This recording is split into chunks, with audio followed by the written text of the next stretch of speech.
The trauma room smelled like blood and burning wire when Dr. Harrison Volk screamed at her to get out. She didn't move. The monitor flatlined. Every nurse in the corridor stepped back. The attending physician had already called time of death 37 seconds ago, and the man on the table was gone by every standard of modern medicine. Then Solis pressed 2 fingers to the patient's neck, reached into her scrub pocket, and pulled out a vial that wasn't on any hospital formulary in the state of Tennessee. "What the hell is that?" Volk demanded. She uncapped the needle. The patient's eyes opened. "Before we go any further, if stories like this keep you up at night, you are exactly where you belong. Subscribe to this channel right now and hit that notification bell, because we drop new cinematic stories every single week, and you will not want to miss what's coming next. Tap the like button and leave a comment telling me what city, what country are you watching from right now. I want to see exactly how far this story has traveled. Now, let's go back to the beginning. The rain had been falling since Tuesday. By Thursday morning, it was the kind of rain that makes a city feel like a different place, entirely gutters, choked and running brown, windshields useless before the wipers finished a single path. The low, distant percussion of fender benders echoing down Meridian Avenue like an argument. Nobody was winning. Mara Solis drove her 12-year-old Civic through it with both hands on the wheel and the radio off, the way she drove every morning without exception. No music, no talk shows, just the sound of water against glass and the particular interior silence she had spent years learning to maintain. She was 34 years old. She had worked at 4 years old at Hartwell Regional Medical Center in Nashville for 3 years, and 4 months, if she was counting, which she wasn't 11 days. In that time, she had learned exactly how much space she was permitted to occupy. The far end of the nursing station, the back corner of the break room, the 2 seconds of eye contact that were acceptable before a senior attending looked through her, rather than at her, and moved on to someone whose opinion they'd already decided to value. She had learned to make herself small. She had become, without any particular drama, very good at it. The emergency department was already running at capacity when she badged through the staff entrance at 6:48. 3 ambulances in the last 90 minutes, a multi-car collision on the interstate, had compressed the highway into a parking lot of crumpled metal and shattered glass, and the overnight shift looked like it had been running on coffee and stubbornness for the last 2 hours. The morning charge nurse had called out sick. That meant Mara would absorb her triage assessment duties on top of her standard rotation without anyone formally asking her or thanking her for it. She pulled her dark hair into a bun, tucked one loose strand behind her ear, and moved to the board without being asked. Solis. The voice hit her from behind, like a door, closing flat, dismissive, carrying the specific tone of a man who had never once in his professional life questioned whether a room belonged to him. Dr. Harrison Volk was 49, head of emergency medicine at Hartwell Regional, and built from the kind of professional confidence that calcifies over decades into something indistinguishable from arrogance. He had a square jaw, silver-threaded hair he kept short and neat, and a habit of addressing nurses by their last names, while expecting everyone below his pay grade to call him doctor. He didn't look at her when he spoke. He was already reviewing the board. "You're covering room 4 and overflow. Stay out of room 6. I'm managing that case personally." "Understood," Mara said. He was already walking away when she said it. She had been invisible to him for 3 years. That arrangement suited her fine. She had been invisible in far worse places than a level 2 trauma center in Tennessee. Room 4 was a 17-year-old boy named Marcus who had been in the back seat of his mother's car when the pileup happened. Dislocated shoulder, minor lacerations to the forearm, and the specific kind of frightened that teenage boys get when they're trying very hard not to show anyone that they're frightened. Mara worked through his intake assessment with a quietness that she had noticed over the years tended to do more for a patient's nervous system than half the anxiolytics in the formulary. She wasn't performing calm. She simply was calm, in the way that people are calm when they have been in enough situations where panic was not an available option, and the body eventually stops reaching for it. She had learned that in a different life. She kept that life behind a door she did not open. By 7:40, she had cleared 2 additional intake assessments, managed discharge paperwork on a scalp laceration, restocked the procedure cart in Bay 3, and was at the nursing station working through documentation when the radio transmission came across the trauma channel.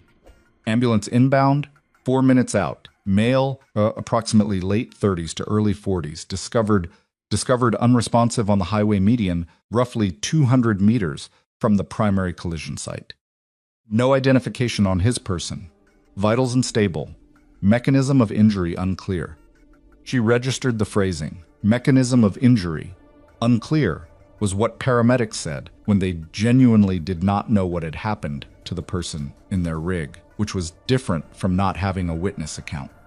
It meant the physical evidence wasn't telling a coherent story. She went back to her documentation. The ambulance reversed into the bay at 8:17. She heard the doors come open, heard the medics pushing the gurney and calling out numbers in that rapid, overlapping cadence that emergency crews develop after years of working together, BP 62 over 41 and falling. Heart rate irregular at 116. GCS assessed at 6, 2 large bore IVs placed in the field, 1 liter saline in with minimal response. She heard Volk's voice cut through it with the practiced authority of a man who used certainty as a management tool. Trauma 1. Everyone move. Mara kept writing. The trauma bay door swung shut behind them. For roughly 9 minutes, everything proceeded in the recognizable rhythm of a serious and trauma case being managed by a team that knew its choreography. She could track it through the wall, the ordered urgency, the specific vocabulary, the sound of a unit doing its job. Then something shifted in the texture of what she was hearing. She couldn't have articulated it precisely. It was less a specific sound than an absence of beat that arrived slightly wrong, a hesitation in the rhythm where there shouldn't have been one. The way a musician who has played a piece 100 times suddenly lands a note that's technically in range, but resonates wrong against everything around it. She set her pen down. She walked to the trauma bay door. The narrow, reinforced window gave her a partial view of the room. The patient was on the table, male, dark hair, lean and well-muscled in a way that spoke less of gym culture and more of functional conditioning, the kind of body that was built for a specific purpose. The paramedics had established their lines, and Volk was at the head of the bed directing the assessment. The pressure readings on the monitor had barely moved despite the saline, hovering at 68 over 43. His color was wrong, not the chalky gray-white of hemorrhagic shock. Something else, a subtle, ashy undertone that she had seen before in a context that had nothing to do with emergency medicine, as it was practiced in civilian hospitals. She looked at his hands, rigid, not the soft, gradual stiffening of someone in pain. Rigid in a way that tracked differently a pattern she recognized as peripheral musculature, responding to a disrupted autonomic signal rather than voluntary or pain response tension.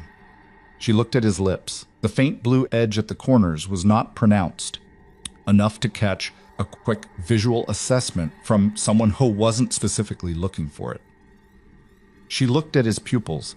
Someone on the team had positioned the overhead light almost perfectly above his face, and from where she stood, she could see both eyes clearly. His pupils were pinpoint, both of them, equal and fixed. She stood very still, pinpoint bilateral pupils, peripheral cyanosis at the lips, rigid extremity musculature without any reported spinal injury mechanism, blood pressure failing to respond to aggressive, fluid resuscitation, heart rate irregular in a pattern that did not match blood loss.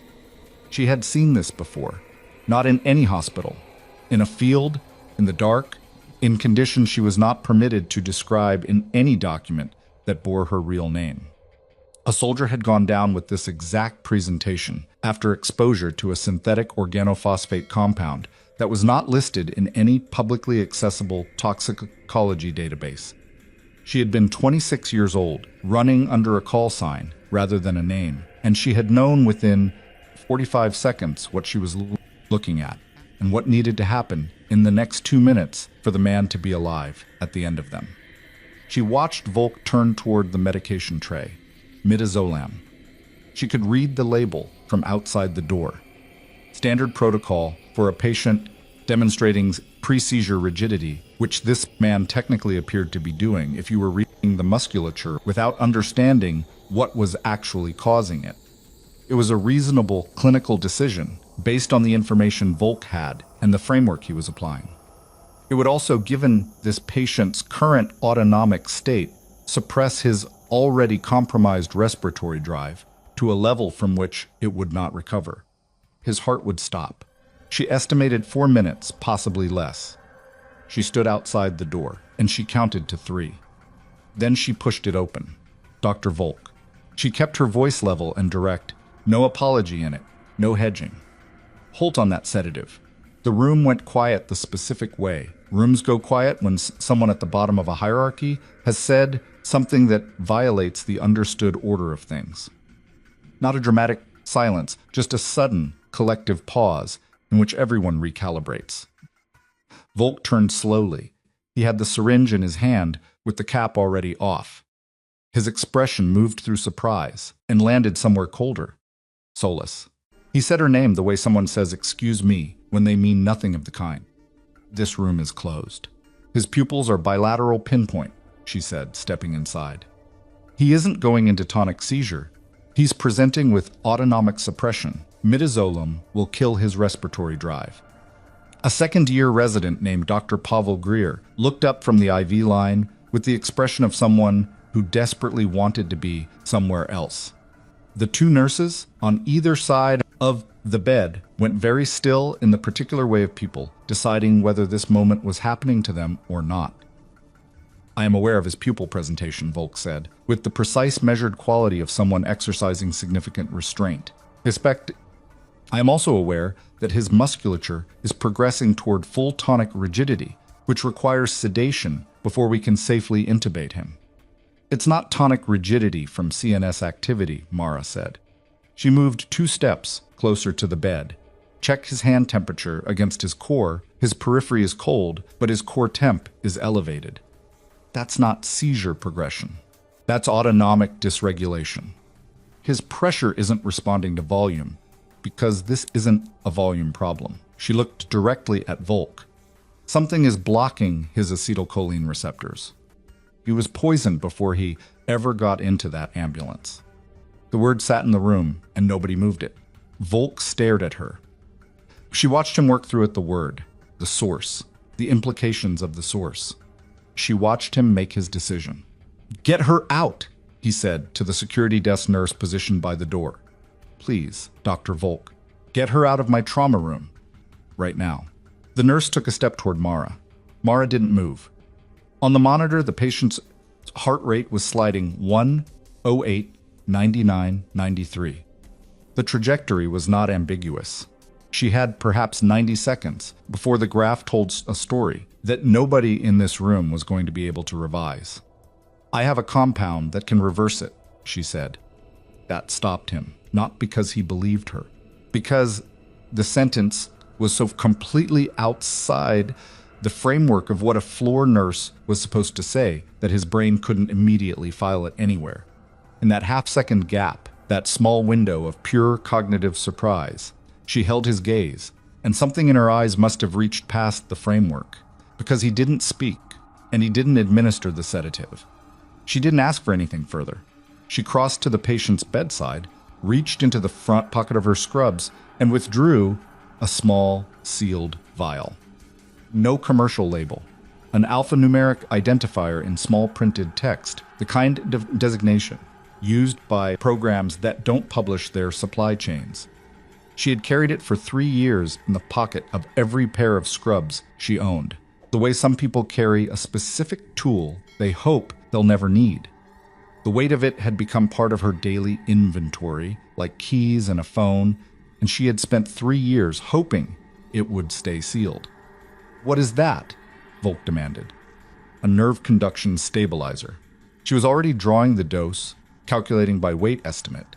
The patient was approximately 83 kilos, lean, and the compound's therapeutic window was narrow enough that precision mattered. It's designed to reverse autonomic blockade caused by organophosphate class neurotoxic compounds. Your patient was poisoned. This isn't a trauma case. Someone put something in him before or during that accident, and if we give him anything that further suppresses his autonomic function, we are going to lose him in the next 2 minutes. Volk moved, not toward the patient, toward her. You cannot administer an unidentified substance to a patient in this. "Then physically stop me," she said. She injected it into the IV line. The room held its breath. For 3 seconds, nothing happened. 4. The monitor displayed its numbers with complete indifference to the tension in the room.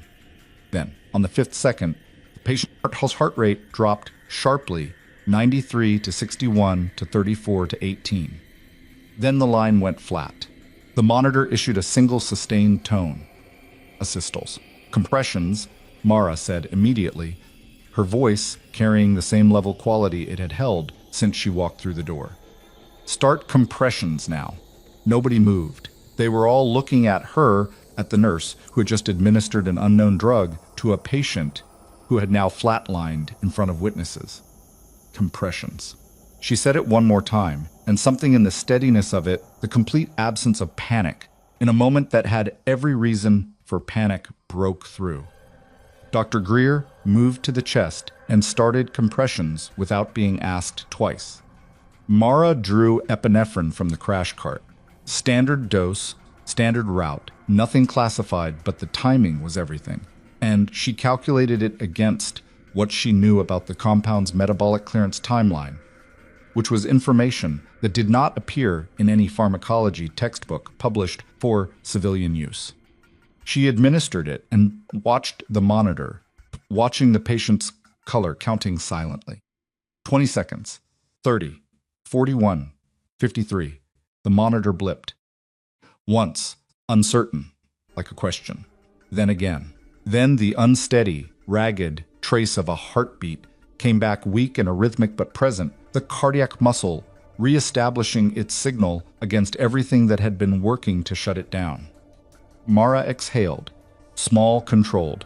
She allowed herself exactly that. Continue compressions for 30 more seconds to ensure perfusion, then reassess rhythm, she said. Get a tox panel running, specifically request organophosphate compound screening, not the standard tox screen, and call the police. She looked at Volk. Not hospital security. Police. This man was poisoned. Someone needs to establish a chain of custody on his clothing and personal effects before they disappear. The room was silent in a way that was different from before. Before it had been the silence of shock. Now it was the silence of people who had watched something happen that they didn't have an existing category for. Volk looked at the monitor. He looked at the patient, whose color was slowly improving, not good, not safe, but moving in the right direction. He looked at Mara. When he spoke, his voice was quiet and very controlled. Everyone except Dr. Greer and primary nursing step out. The room cleared. Mara stayed where she was. Volk moved to stand directly in front of her, close enough that she could see the specific way his jaw was set, the muscle working slightly at the corner, the physiological signature of a man exercising careful control over something he would rather express differently. "I don't know what that compound was," he said, low and precise. "I don't know where you obtained it or why it was in your pocket. What I do know is that you entered a secured trauma room without authorization, administered an unlabeled pharmaceutical to a critically ill patient, and induced cardiac arrest. The patient's current stability does not erase any of those facts. He was going to die from your midazolam. That assessment was not yours to make." She looked at him. Someone had to make it. Something moved in his expression, something that Wasn't quite anger, and wasn't quite doubt, and wasn't quite any emotion she could name cleanly. He held her gaze for a moment. Then you're suspended pending formal review. Leave your badge at the station. She studied him for one beat. Then she unclipped her badge from her scrubs and set it on the counter beside the door without any dramatic gesture and walked out. She collected her jacket from the break room. A second-year nurse named Del Rey caught her eye in the corridor. Young, careful, one of the few people in this department who had consistently treated her like a person rather than a function, and started to say something. Mara gave a small, quiet shake of her head. Don't. Del Rey pressed her lips together and looked at the floor. The elevator took her to the lobby. She pushed through the glass doors and stepped out into the rain. It was still coming down with the same indifferent intensity it had maintained for 2 days. She stood under the entrance overhang and pulled her jacket closed and tried to identify what she was feeling. She had a rent payment due in 9 days, a savings account that covered approximately 6 weeks of careful, minimal living. No references she could use that wouldn't require explaining things she had spent years not explaining. No employment history from the 7 years before Hartwell Regional that she could put on a resume without triggering questions she was not prepared to answer. She had saved a man's life. She found her car in the parking structure on the second level, sat down behind the wheel, and put both hands in her lap. Rain on the roof. She stayed there for a long moment without starting the engine. Her phone buzzed. Text from Volk's administrative coordinator brief. Formal, confirming suspension effective. Immediately. Termination paperwork to follow within 72 hours. HR would be in contact regarding the formal review process. She read it twice. Set the phone on the passenger seat face down. She sat for another minute. Then she started the car. She had pulled out of the parking space and was moving toward the structure exit when she heard it. Her body recognized the sound before her mind finished processing it. It was a response that lived below conscious thought, below 3 years of careful reconstruction in some layer of her nervous system that had been trained by a different life and did not forget. The rotational frequency of military rotorcraft, not one aircraft but multiple, and not at cruising altitude. Close, descending with purpose. She stopped the car. Through the rain-blurred windshield of the parking structure's open side wall, she watched 2 helicopters materialize out of the low cloud cover above the hospital. They came in steep and fast, the aggressive angle of aircraft with specific tactical objectives rather than standard approach protocols. They didn't land, they held position, rotors churning the rain into horizontal sheets, while a third and larger aircraft descended toward the street in front of the main hospital entrance and set down with an impact that she felt in the parking structure's concrete columns. The street below was already transformed. Black SUVs, she counted 4, no visible plates were staged at both ends of the block. Personnel in tactical clothing were moving to the hospital entrance with the unhurried precision of people who had done this particular thing many times and knew exactly what each of them was supposed to be doing. No visible law enforcement markings, no public address, no spectacle at all, which was itself its own kind of statement.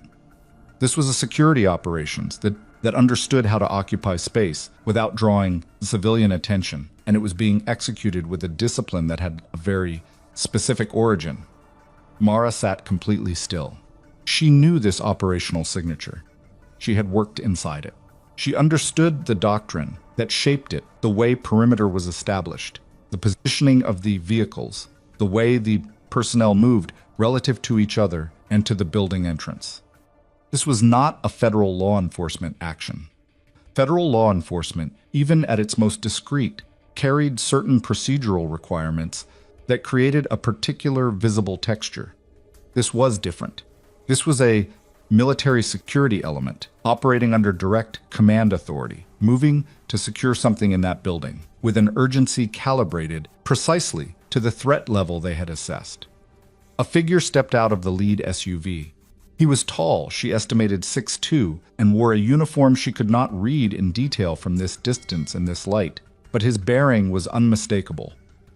Not the bearing of rank alone.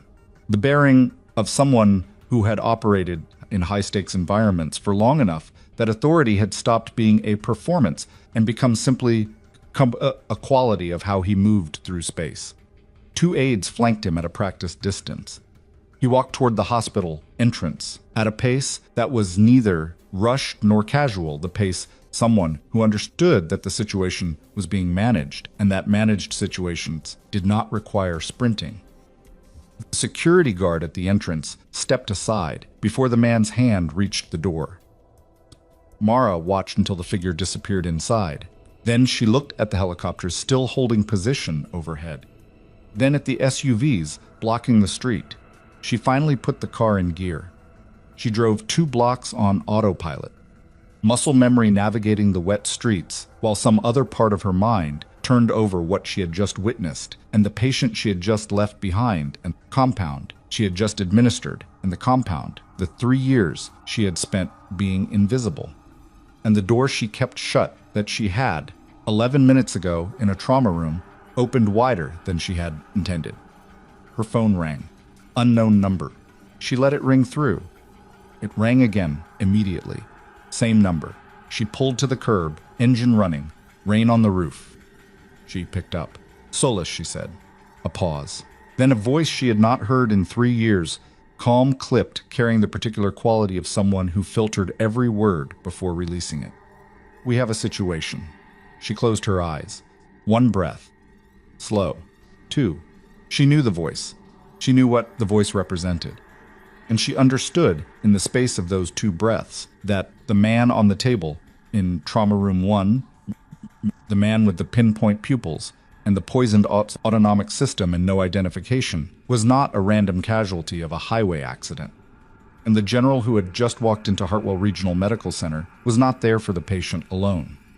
Back in the trauma bay, on a monitor that was showing a stabilizing but precarious heart rhythm, a man whose name nobody in that building had yet confirmed was fighting his way back from something that should have killed him twice.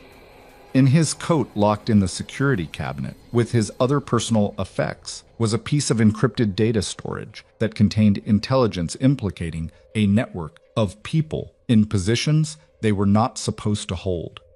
And in the parking structure, 2 blocks away, a nurse who had spent 3 years becoming invisible was sitting in a 12-year-old Civic with a phone pressed to her ear, listening to a voice from her other life, listening to a voice from her tell her that the thing she had spent 3 years running from had just walked through the front door of the hospital she'd just been fired from. The rain didn't stop. She didn't drive away. "Talk to me," she said.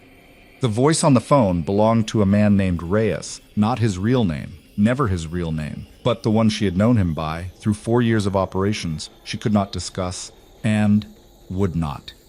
He was the kind of person who existed in the infrastructure of classified work, the way load-bearing walls exist in buildings, invisible, essential, and only noticed when something went wrong. "The man in your trauma room," Reyes said. "His name is Captain Dominic Farrell. Special Operations. He was transporting intelligence out of a compromised network when his vehicle was run off the highway. The accident wasn't an accident." Mara watched the rain on her windshield. The poison. Synthetic OP compound. Modified. Civilian tox panels won't flag it. It was designed that way. A pause. "You recognized it?" "Yes. That's why I'm calling you." Another pause. Shorter. "General Aldrich Voss is on his way into your hospital right now. He's going to want to talk to whoever saved Farrell's life." She said nothing. Mara. Reyes used her name with the careful deliberateness of someone deploying a tool. "He already knows you're there. He knew before I called you." She looked at the hospital entrance 2 blocks away. The helicopters were still holding position, their rotors audible even at this distance through the rain. "How?" "Because Farrell knew," Reyes said. "He requested Hartwell Regional specifically. He knew you were working there." Another beat. "He wasn't supposed to crash on that highway." But if he did, he wanted to be close to someone who could keep him alive. She let that land. I was just suspended, she said. Terminated, effectively. I know. The doctor in charge of that trauma room thinks I'm a reckless floor nurse who induced a systole in his patient. I know that too. There was something in Reyes's voice that wasn't quite sympathy and wasn't quite its absence, the tone of a person who understood the full shape of what she was describing and considered it an operational inconvenience rather than an injustice, which was not the same thing as not caring. That's going to change in about 12 minutes. The line went dead. She sat with the phone in her hand and the engine running and the rain coming down and thought about driving. She could still drive. She had 6 weeks of savings and no employment and a suspension on her record and a vial of a classified compound that she had just administered to a man in a civilian hospital without authorization, and there was a version of the next hour in. She pulled onto the interstate and put Nashville behind her and found another city and another understaffed emergency department and started the same slow process of becoming invisible all over again. She had done it once. She knew how. She put the car in park. She got out into the rain. She was soaked through by the time she reached the hospital's main entrance. The tactical personnel had established a perimeter that allowed civilian staff to enter and exit, but created a specific invisible pressure around the building, a quality of watchfulness that most people would register only as a vague discomfort without understanding its source. One of them clocked her as she approached, tracked her for 3 steps, then looked away. She was wearing scrubs and a civilian jacket and had no badge. She walked through the entrance like she owned 12 minutes of her own time and nothing else. The lobby was different than it had been 40 minutes ago. The energy had changed the particular kind of institutional anxiety that settles over a civilian building when a military security element has taken up residence and everyone can feel the chain of command has temporarily shifted to something that operates by different rules. Reception staff were at their posts, but unnaturally still. 2 hospital administrators she recognized from occasional all-staff emails were clustered near the elevator bank, speaking in the low, rapid tones of people trying to understand a situation faster than the situation was moving. Mara walked past them to the stairs. She came out on the emergency department floor and immediately saw General Voss. He was standing at the nursing station, not behind it, not leaning on it, simply standing near it in the way of a man who was accustomed to being the fixed point around which other people organized themselves. He was in his late 50s, gray-haired and lean, with the kind of face that had been weathered by decades of outdoor conditions into something that read as much older or much younger, depending on the light. His uniform bore the insignia she had been unable to read from the parking structure. She could read it now. He was looking directly at her. Not scanning, not locating. Looking, which meant he had known she was coming before she came through the door, which the tactical personnel in the lobby had reported her approach the moment they identified her. She crossed the department floor toward him. Around her, the emergency staff was doing a collective impression of people who were very focused on their work and absolutely not watching what was happening at the nursing station. She stopped 2 feet from Voss.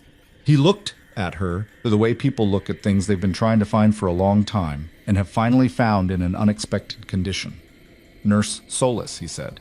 "I'm not a nurse here anymore," she said. Effective about 40 minutes ago. Something at the edge of his expression shifted, not a smile's, but adjacent to one. "We'll address that." He glanced toward the trauma bay corridor. "How is he stable when I left the room?" His rhythm was reestablishing. "He needs continuous monitoring for the next 6 to 8 hours. The compound's metabolic clearance isn't linear, and there's a window around hour 3 where patients have presented with secondary autonomic events." She said it without effect, the way she reported clinical information, and watched him take it in with the same quality. "He needs someone in that room who knows what to watch for." "That's you," Voss said. "I was just escorted out of that room by the head of emergency medicine, Dr. Harrison Volk. Voss said the name with the neutral precision of someone reading from a file. Yes, we're going to need to speak with Dr. Volk. Something in his tone made her look at him more carefully.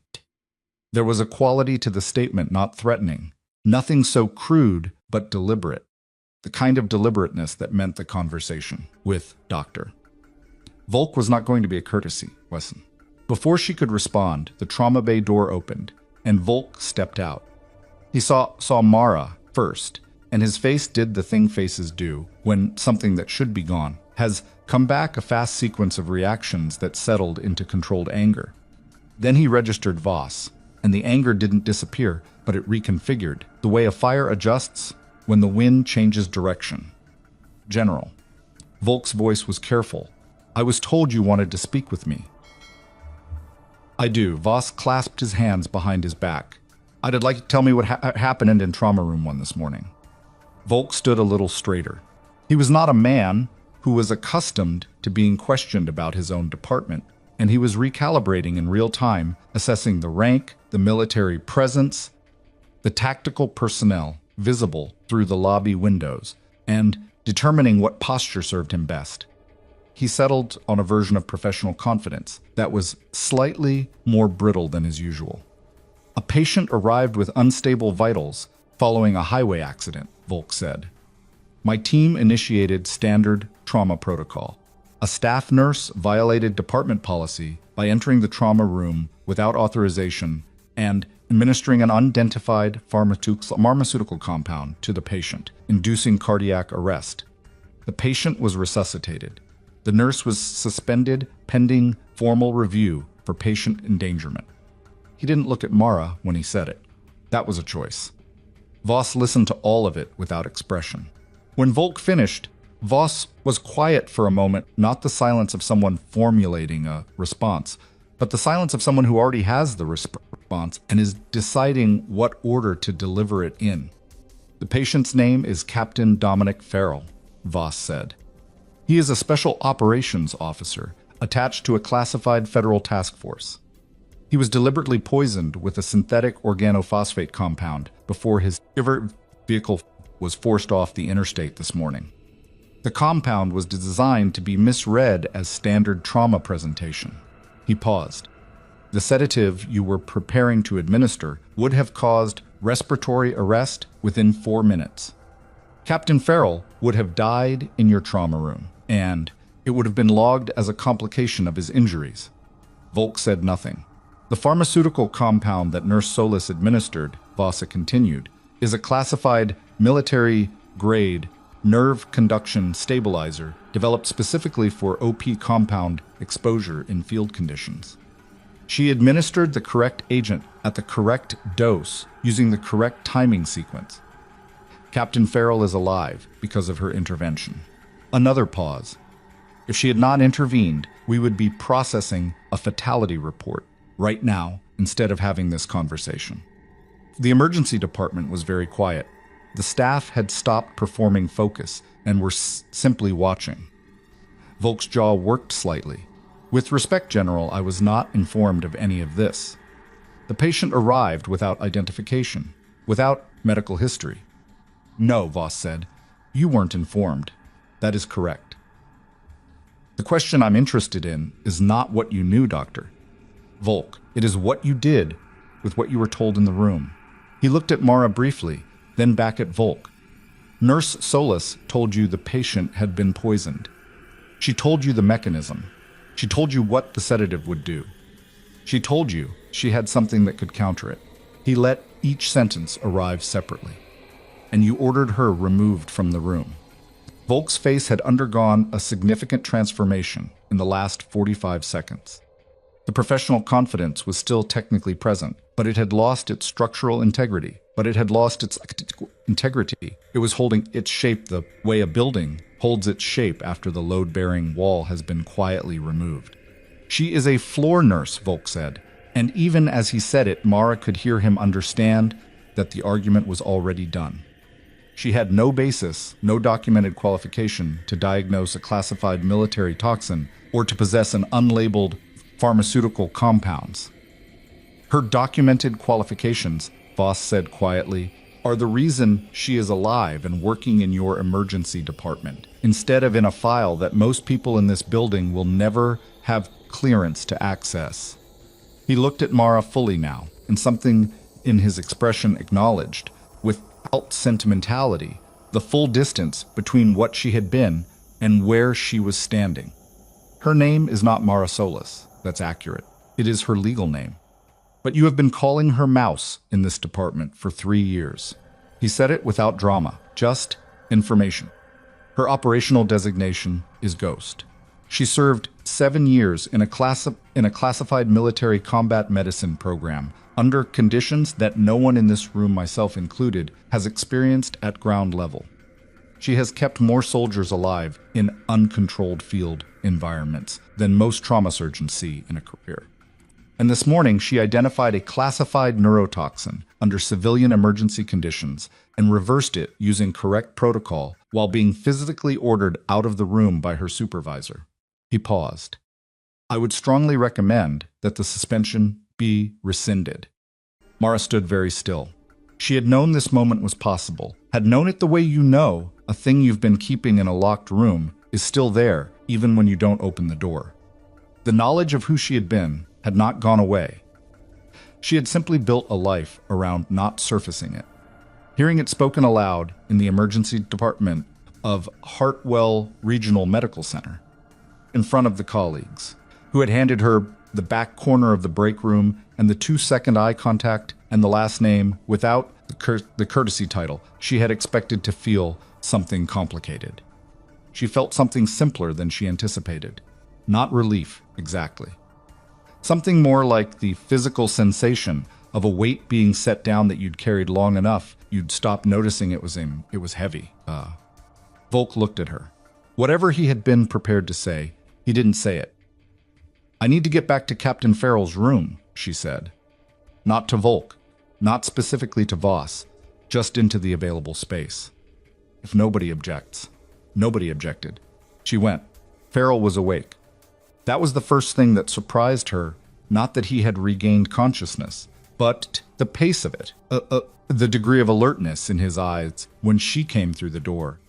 He was propped up against the incline of the bed with an IV in each arm and a monitor cycling through his vitals, and he was watching the door with the trained watchfulness of someone whose threat assessment never fully disengages. When he saw her, something in his posture shifted, not relaxation exactly, but a specific kind of recognition. Ghost, he said. His voice was rough from the intubation attempt that had been abandoned when his heart restarted, and there was a gray quality to his skin that would take hours to resolve, but his eyes were clear. Don't, she said, moving to the monitor. Give me a minute before you talk. He gave her the minute. She ran her assessment rhythm, pressure, oxygen saturation, temperature differential between his extremities and core. The numbers were moving in the right direction, but the secondary window she'd mentioned to Voss was real, and she wanted to be in the room when it arrived. You knew I was here, she said, when she'd finished and pulled a chair to his bedside. Yes. For how long? He didn't look away from her. There were lines around his eyes that hadn't been there in the field, and a scar along his left jaw that was new, and he looked like someone who had been through a significant number of difficult things in the years since she'd seen him last. Psychot. Since you applied at this hospital. She sat back slightly. That's a long time to know something, and not say it. You were out, he said. You wanted out. I wasn't going to... He stopped. Reconsidered. You had a right to the quiet life. I had a quiet life, she said. I got fired from it this morning. He looked at her steadily. I'm sorry about that. Tell me about the intelligence. The shift in his expression was small, but definite, the move from personal to operational. The door that people in their line of work learn to open and close very quickly. There's a network, he said, running for at least 6 years.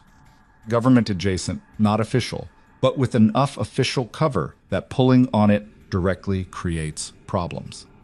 They've been moving people into positions. Hospitals, logistics, infrastructure. He paused.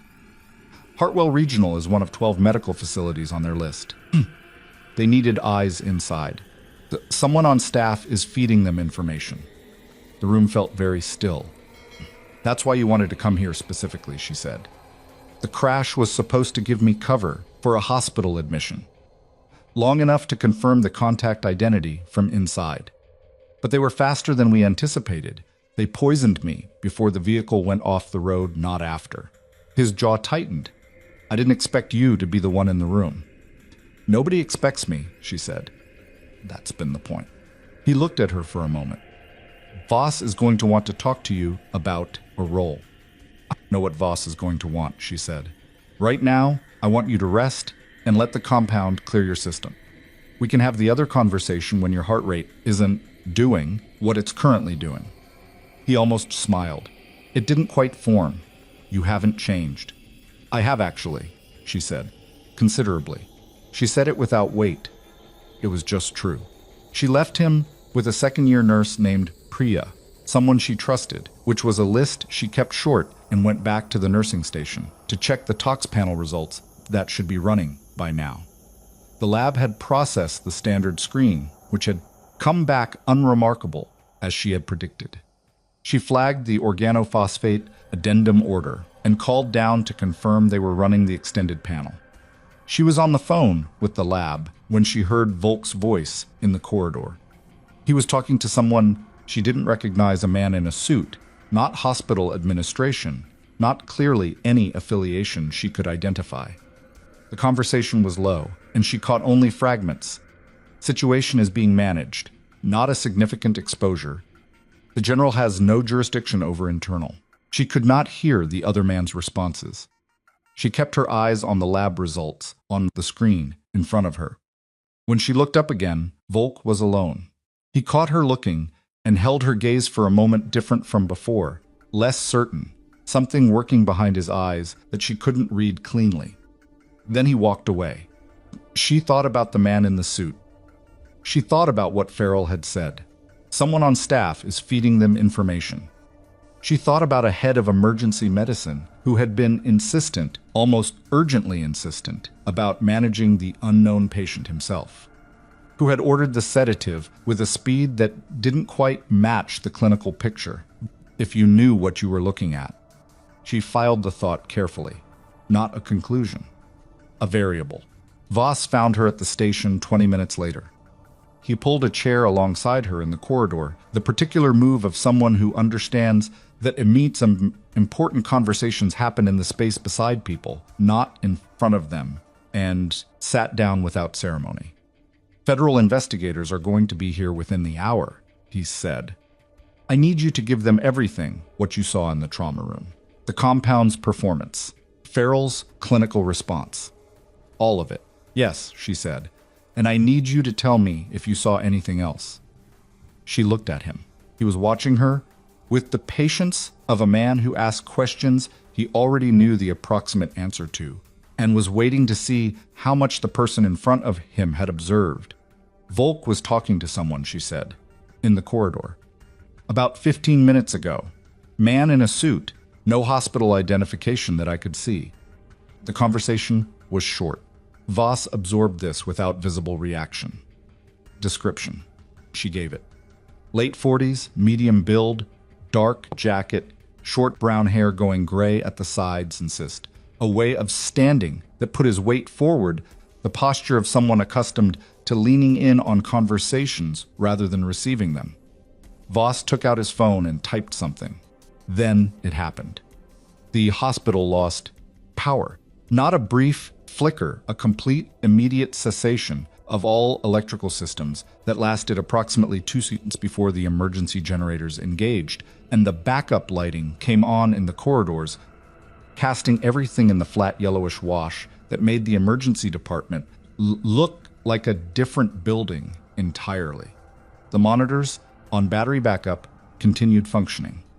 The equipment that mattered stayed online. But in those 2 seconds of darkness, a door opened somewhere in the building. She heard it, rather than saw it, the specific mechanical sound of a fire door latch, releasing under controlled, deliberate pressure. not the crash of an emergency exit being hit hard. The quiet, careful sound of someone who knew where they were going and had planned for the dark. She was already moving. She came around the corner of the corridor to Farrell's room in time to see a figure in maintenance coveralls pushing through his door. The ID badge on the coverall pocket was Hartwell Regional issued. She could see the logo, but the hands were wrong. The way he was moving was wrong. The specific angle of his body as he entered the room was the angle of someone who had an objective and was moving to complete it, not the angle of anyone responding to a facility's emergency. She didn't announce herself. She came through the door behind him at a controlled run and covered the 8 feet when completed the turn. And what happened in the next 4 seconds was something that the body does not think through when the body isn't through. When the body has been trained past the level where thinking is required. She had his right arm locked and his balance broken, and the object in his hand, a syringe already drawn on the floor before the nurse named Priya, on the other side of the bed, had finished processing what was happening. The man was larger than her by 40 pounds and significantly stronger, and none of that was relevant in the way he might have assumed it would be. She put him against the wall with his arm at an angle that gave him the choice between compliance and a broken joint, and she held him there with exactly the pressure required to maintain that choice without resolving it. "Don't," she said. He didn't.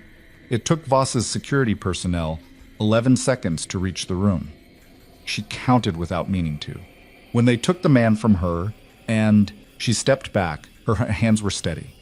Her breathing was elevated but controlled. Pri was staring at her from the other side of Farrell's bed with an expression that Mara recognized. It was the expression people wore when they realized that the person they thought they knew was a considerably smaller fraction of the actual person than they had understood. Farrell was watching her from the bed. "Secondary window," she said to him, as if nothing else had happened. "Your heart rate is going to spike in about 20 minutes. I need you to stay calm and let it pass." He looked at the man now in the custody of Voss's personnel. He looked at the syringe on the floor. He looked at Mara. "Yeah," he said quietly. "Okay." Voss was in the doorway. His expression was the most animated she'd seen it, which meant the controlled surface had shifted by approximately 3 degrees, which on his face amounted to something significant. She crossed to him, kept her voice low. "The badge on his coverall is real. He has access credentials for this building." Voss looked at the man. "He works here?" "I don't know," she said, "but someone who does work here got him that badge." She paused. "We need to move Farrell." Agreed. Voss was already on his radio, the conversation clipped and operational. He stepped into the corridor, and she followed, and around them, the emergency department was doing the thing it did when the situation was moving faster than the staff's ability to categorize it. Everyone working, heads down, the particular institutional focus of people who understood that something significant was happening and had made the professional decision to trust that someone else was handling the part they couldn't see. The plan took 9 minutes to execute. Farrell was moved to a military transport vehicle, staged in the ambulance bay. She'd pushed a portable monitor, 2 lines, and a medication onto the gurney, and a medication kit onto the gurney and gone with him, because his secondary window was real, and she was not leaving him in the custody of people who wouldn't recognize it when it arrived. Voss rode in the vehicle alongside them. 2 of his security personnel stayed behind at Hartwell Regional. She found out later what they stayed behind to do. At the time, she was in the back of the transport with Farrell's monitor, and her hands on his wrist, and her hands on his wrist, and her eyes on his heart rate, waiting for the spike she'd predicted. It came at minute 22, right on the timeline she'd calculated. His rate jumped to 144, and his pressure moved in the wrong direction, and for approximately 90 seconds. It was a close and careful thing, managed in the back of a moving vehicle with a portable kit and no backup beyond what she was carrying in her training. She managed it. When it passed and his numbers came back to a range she could accept, she sat back on the bench and let her shoulders drop 1 inch. Farrell had his eyes on the ceiling. "Ghost," he said.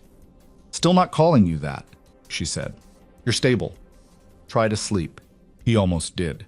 The transport vehicle turned off the main road and onto a secondary route she didn't recognize, heading toward a facility that Voss had described only as secure.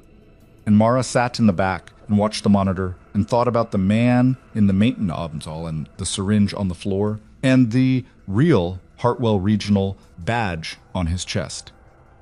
She thought about Volk's conversation in the corridor. She thought about Farrell's words, someone on staff is feeding them information, and the 12 hospitals on the network's list, and the specific personal insistence with which a head of emergency medicine had removed her from a trauma room and reached for a sedative that would have killed his patient cleanly and without apparent cause. The transport slowed as they approached a gate. Her phone buzzed. A text from a number she didn't recognize, not Reyes, a different format, and the message was 4 words. "They know you moved him." She looked at the message for a long moment. Then she looked at the gate ahead of them, and the facility beyond it, and the armed personnel positioned at the perimeter. And then the first shot cracked against the transport vehicle's exterior panel, and everything that came next happened very fast. The shot hit the rear panel on the driver's side with a sound like a hammer striking sheet. Metal, sharp, immediate, nothing like the movies. And before the echo finished, Voss had his radio up, and Mara had her hand flat on Farrell's chest, pushing him down against the gurney. "Stay flat," she said. Not a request. Farrell didn't argue. His monitor was still running rate at 91. Pressure holding in a range, she kept one hand on the side rail and her body low as the vehicle lurched hard to the left. The driver was taking evasive action, which meant the driver had a protocol for this, which meant this kind of thing had been anticipated as a possibility even if nobody had told her that explicitly. She filed that away. 2 vehicles, one of Voss's personnel said from the front, his voice carrying the clipped, stripped-down quality of someone transmitting information rather than reacting to it. "Closing from the east. Gate is compromised. Repeat. Gate personnel are down." Voss had his weapon out. She hadn't seen him draw it. "Reroute to secondary," he said into the radio. "Authorization, Voss 7-9er. Move now." The transport vehicle swung hard right and accelerated in a direction that was not toward the facility gate. Through the small reinforced window in the rear door, Mara could see headlights, 2 sets, moving fast, maintaining distance, with the practiced patience of pursuit vehicles that were not trying to close immediately. They were herding, keeping the transport on a specific vector. "They're pushing us toward Caldwell Road," the driver said. "That route dead ends at the rail corridor." "I know," Voss said. "Don't take it." "Sir, the alternatives. Find one." She tuned out the navigation problem and turned to what she could control, which was the man on the gurney in front of her. Farrell's secondary window had passed, but he was still in a fragile stabilization. The compound's clearance was not linear, and the physiological stress of a vehicle pursuit and the noise and the movement was the worst possible environment for a patient whose autonomic system was still recalibrating. His heart rate was climbing. Not dangerously, not yet, but in the direction of not good. "Look at me," she said. He did. "I need your rate to come down. That means I need you to breathe on my count." She held his gaze. "And for 4, don't think about what's outside. There are people shooting at us," he said. "Yes, 4 counts in." She put 2 fingers on his wrist, where she could feel his pulse directly, not filtered through the monitor. "Now." He breathed. She counted. It was the most absurd clinical intervention she had performed in her career, which was a career that had included performing a field surgical procedure in the back of a moving vehicle in a different country under completely different circumstances, and it was not more absurd than that had been. His rate came down from 108 to 93 over approximately 90 seconds. Not perfect, but workable. A second impact hit the transport, not a gunshot, a vehicle. Something had tapped the rear corner hard enough to make the whole frame shudder and knock her sideways into the equipment rack.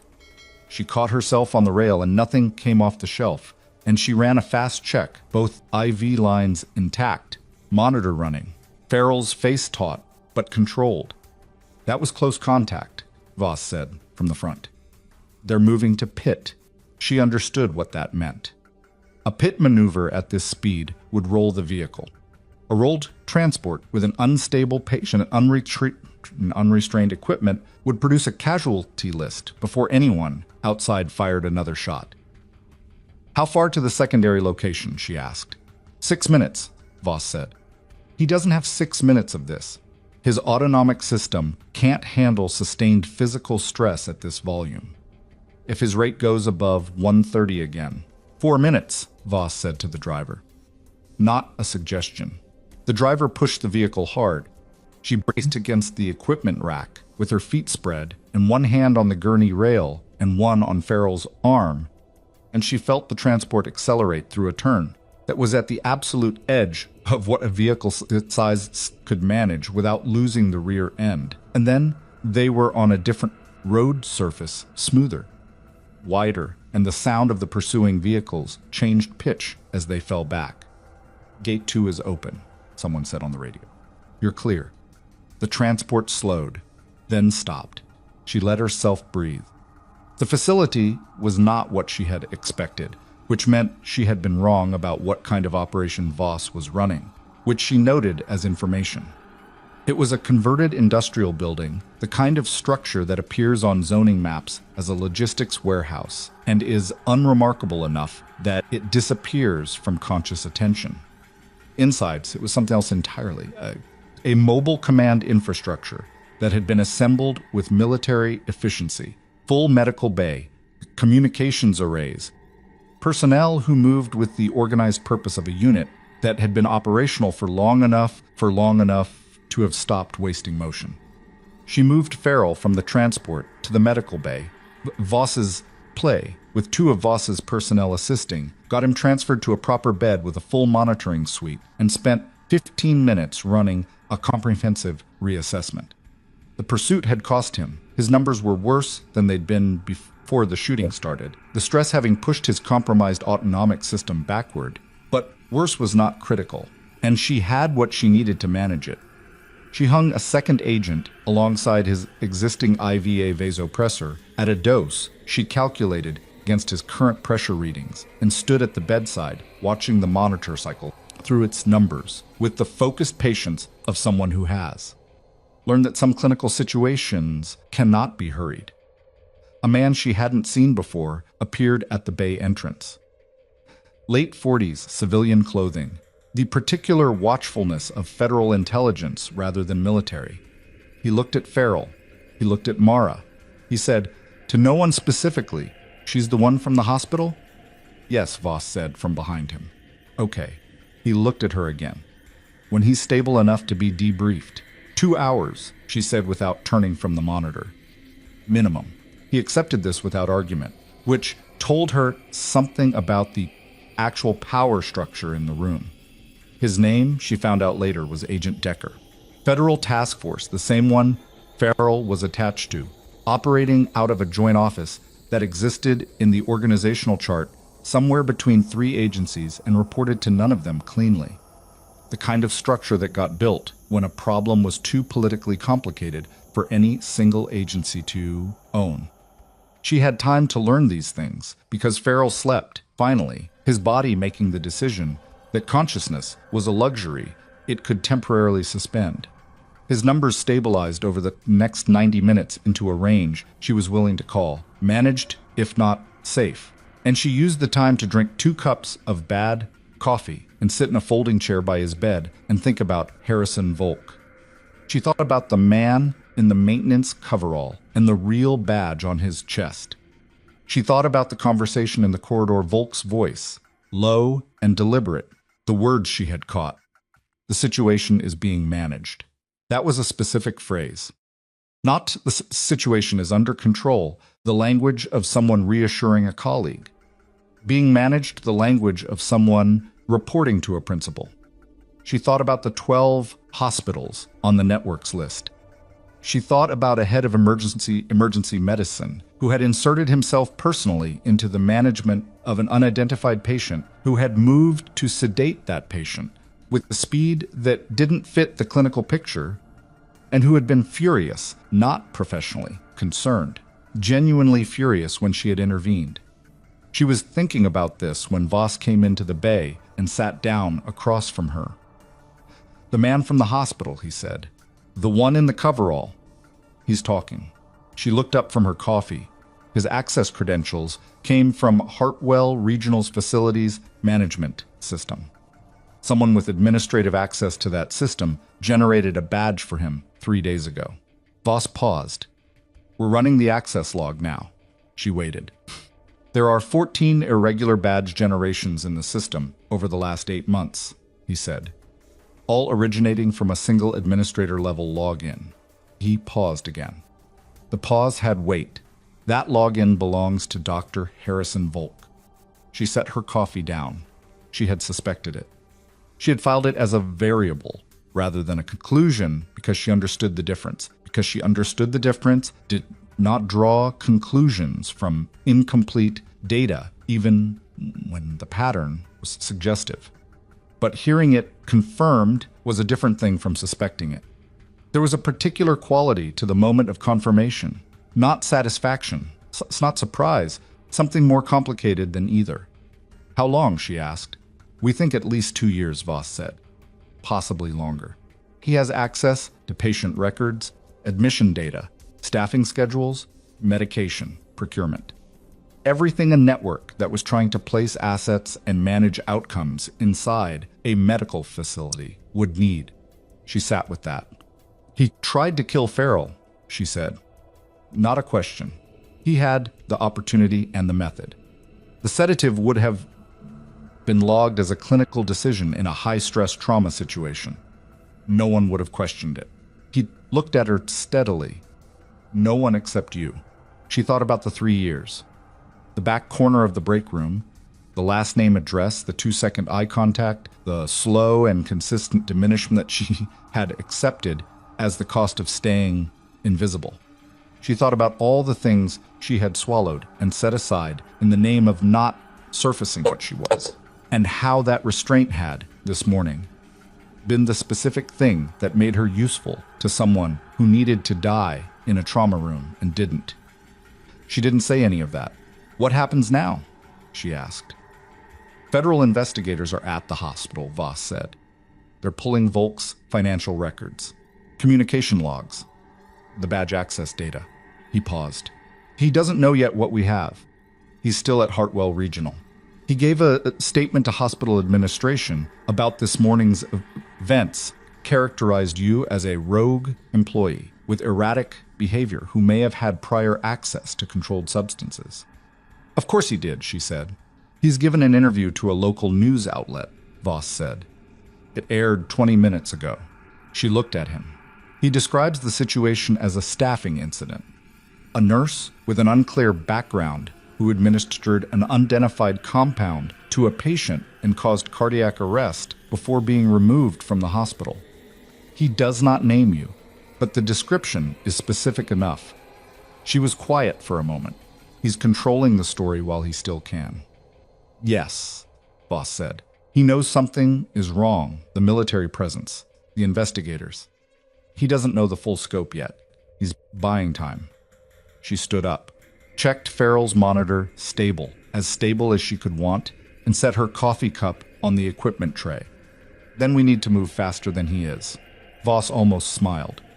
Again, the 3-degree version. The next 4 hours were the kind of organized chaos that she had not experienced since leaving the program, the specific texture of a multi-agency operations, accelerating, sexing toward a point of commitment, with all the friction and coordination failures, and moments of genuine competence that characterized real operational work rather than the clean, linear version that exists only in after-action reports. Decker's team was pulling financial data. Voss's personnel were coordinating with federal investigators still on site at Hartwell Regional. A signals analyst she met briefly and whose name she didn't catch, was working through Volk's communication records, looking for the upstream contact in the Blackridge network, because that was what it was called. She learned, sitting in on a debrief she was not technically supposed to be in, but that nobody asked her to leave. Blackridge Strategic, a private entity that had been operating in the space between legitimate government contracting and something considerably less legitimate for approximately 6 years. Not a shadow government, something more diffuse than that, and in some ways more dangerous because of the diffusion. A network of individuals in positions of institutional trust who had agreed, for varying combinations of financial and ideological reasons, to share information and occasionally to manage outcomes. Medical facilities were useful to them because medical facilities processed people who were sometimes inconvenient to powerful interests, and a well-placed individual in an emergency department could ensure that certain people received the wrong treatment at the wrong time, and that the record reflected nothing anomalous. 12 hospitals.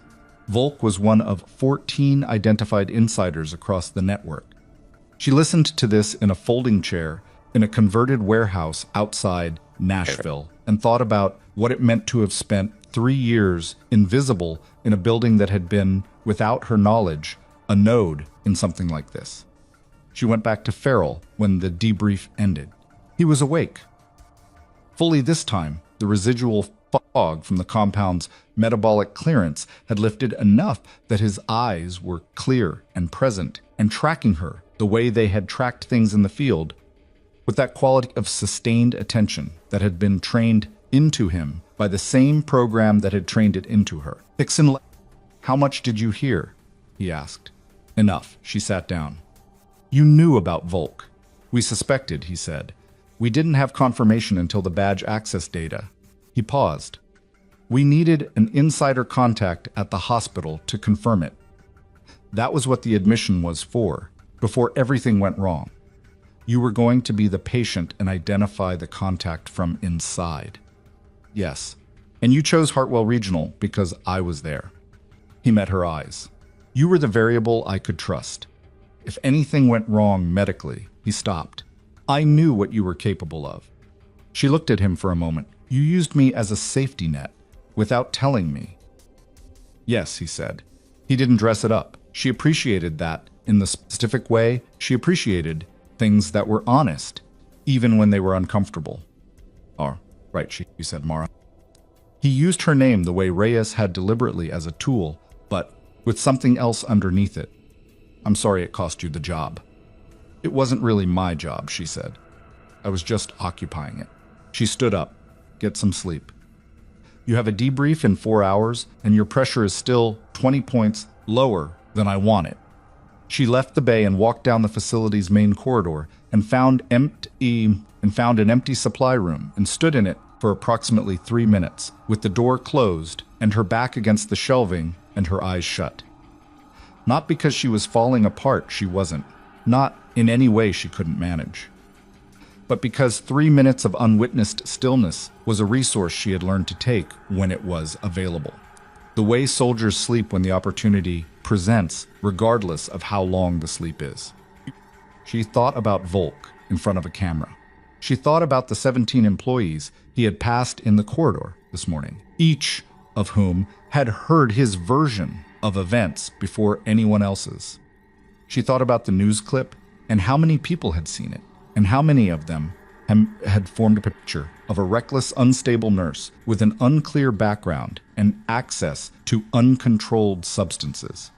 She thought about Mouse. She had never actually heard anyone call her that, but she had known they did. You always knew. She opened her eyes. She went back to work. At hour 6, Voss found her recalibrating Farrell's vasopressor drip and told her that the financial data had produced something concrete.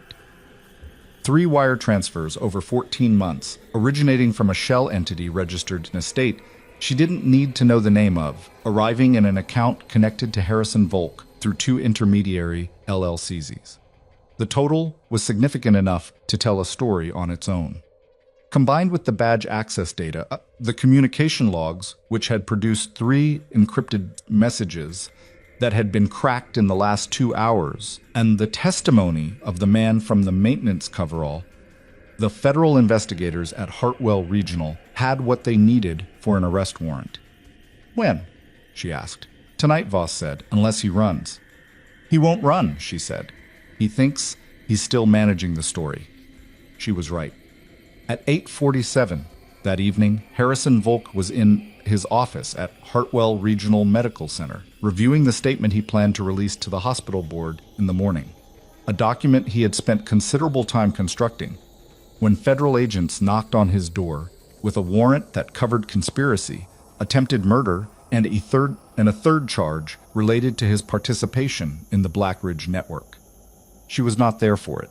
She was in the medical bay when it happened, and she heard about it from Decker 20 minutes later.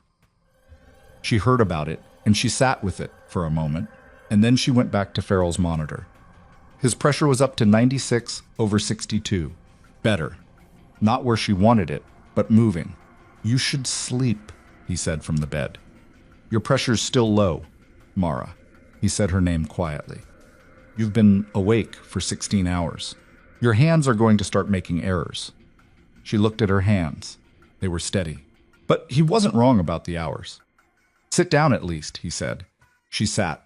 Outside the facility, the night had closed in fully over Nashville, and the rain had finally stopped, leaving the streets dark and washed and temporarily quiet.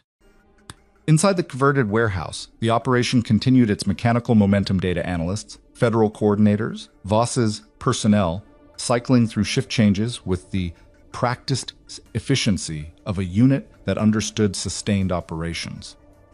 The world outside did not know what was happening inside this building, or what had happened in Hartwell Regional's trauma room that morning, or what a floor nurse named Mouse had done with a vial from her scrub pocket.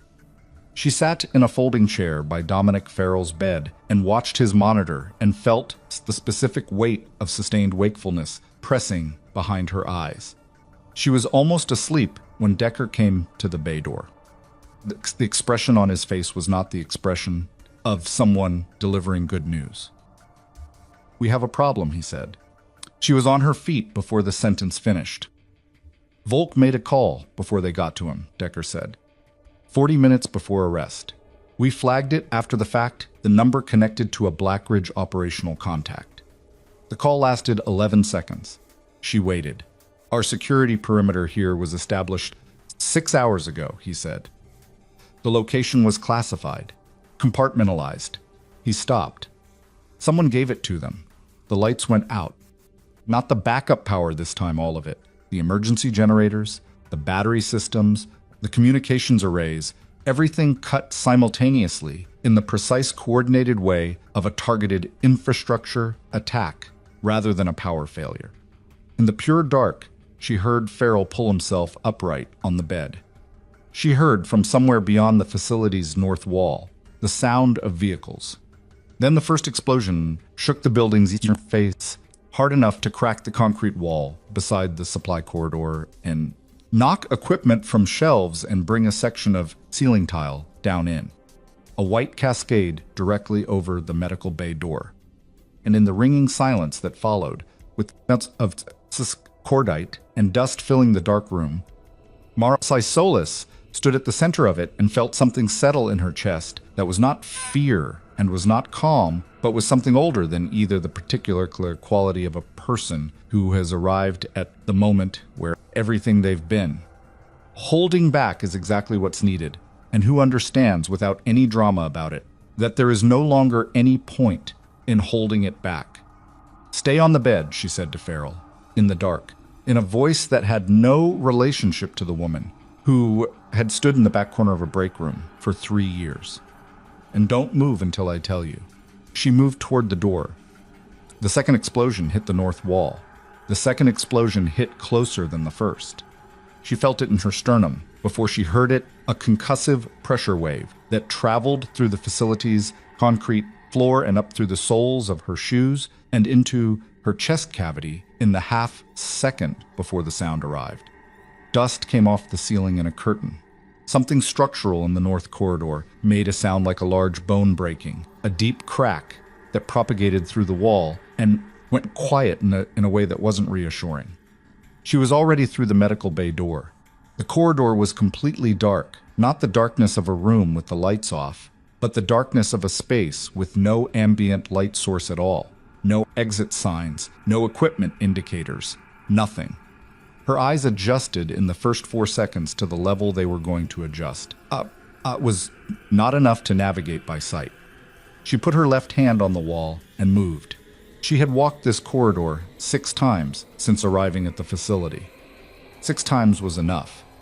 She counted doorways by fuel supply room, communications alcove, the double doors to the main operations floor, and when she reached the operations floor, she stopped because the sounds coming from beyond the facility's exterior walls had changed. Less percussion now, more movement, engines, boots on exterior gravel, the specific acoustic signature of personnel advancing on a fixed position. Someone was at her elbow. She almost moved before she recognized Decker's breathing pattern, fast but controlled, the rhythm of someone managing adrenaline rather than surrendering to it. Minimum 6 personnel, he said, very low. East and north approaches. They're not trying to breach fast, they're establishing containment first. How many of your people are mobile? She asked. 4. 2 are down from the first blast northeast corner of the ops floor. I've got medics. Where are your medics? Solus. Where? South corridor. But we need... She was already moving toward the south corridor.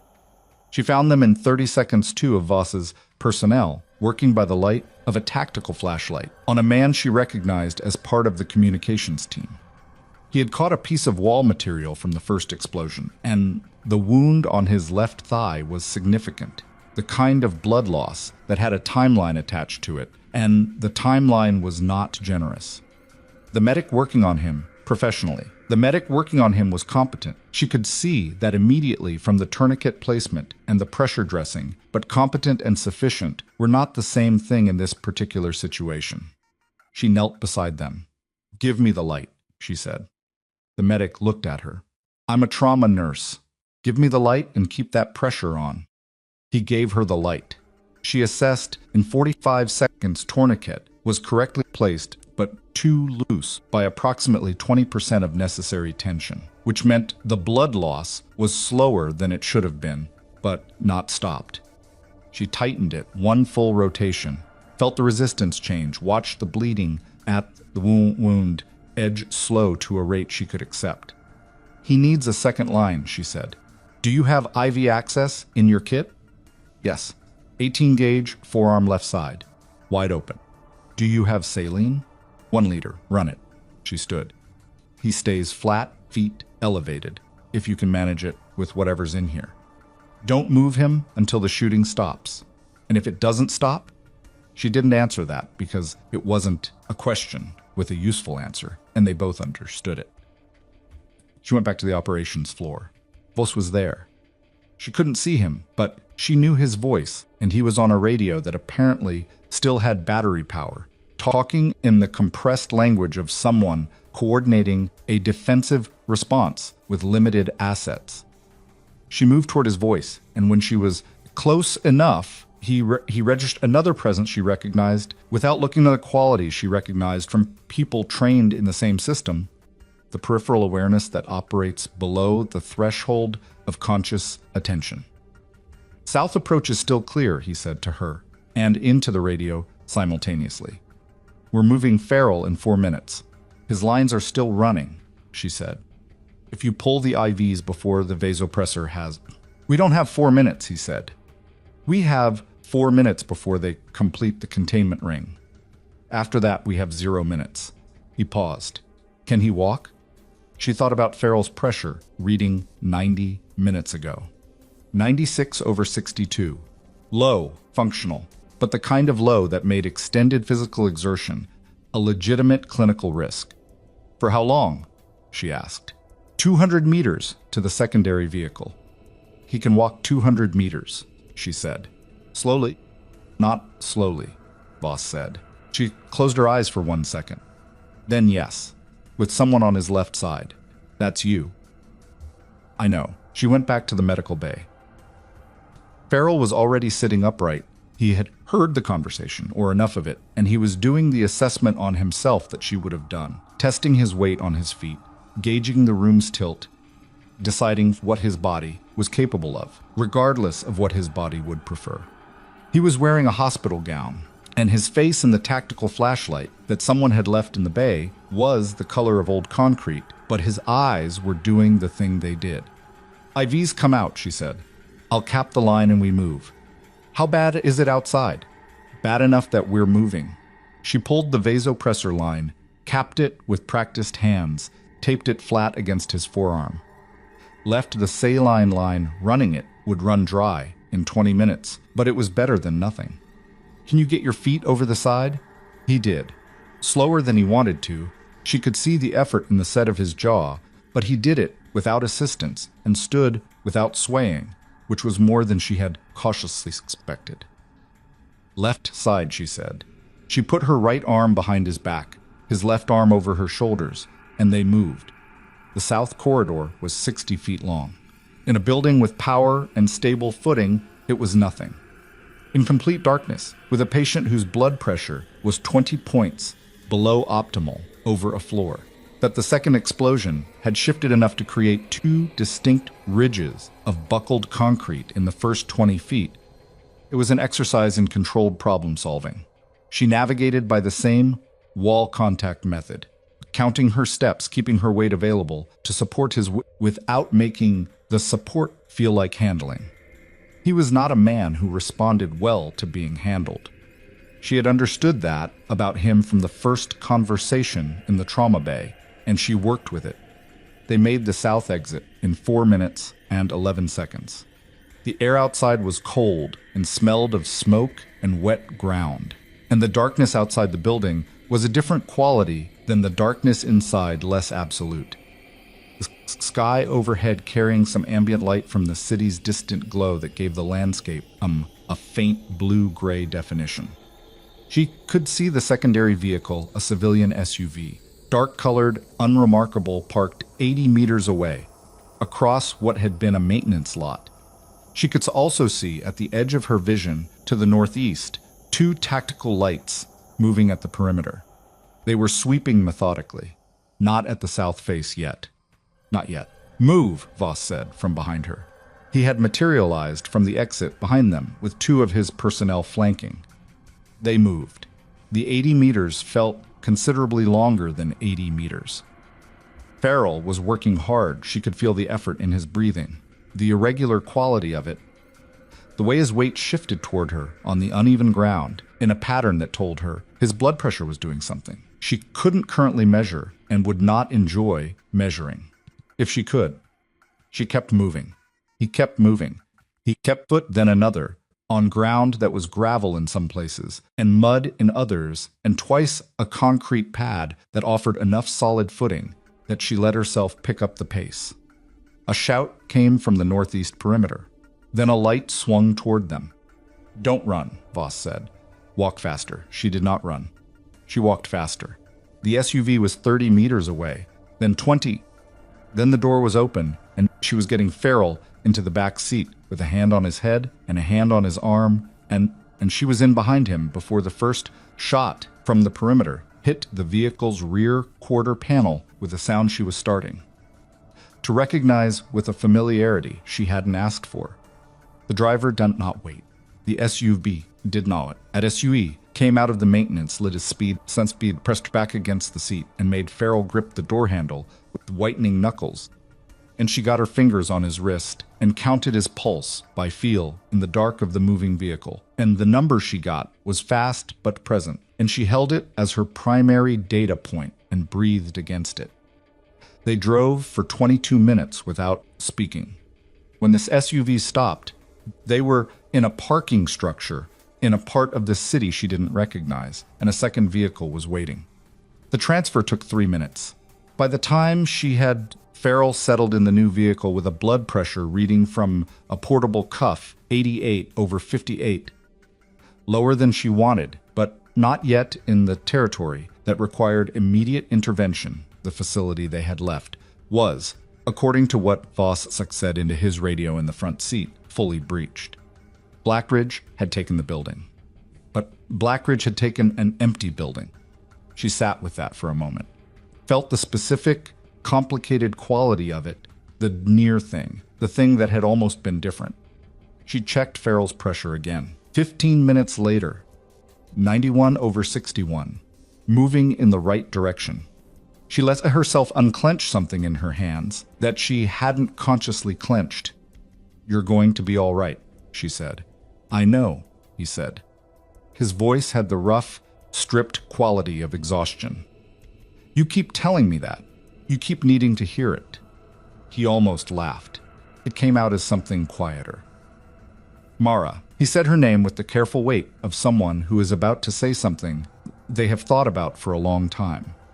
When this is over, she said, "you're going to sleep for approximately 16 hours, and then you're going to do a full debrief, and then we're going to have whatever conversation you're building up to." She kept her eyes on the portable monitor. "Not before." "Okay," he said. He slept 20 minutes later. She did not. The new safe location was a federal building, properly federal this time.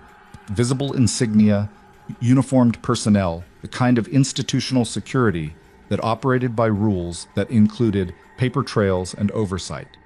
She found this reassuring in a way she hadn't expected to.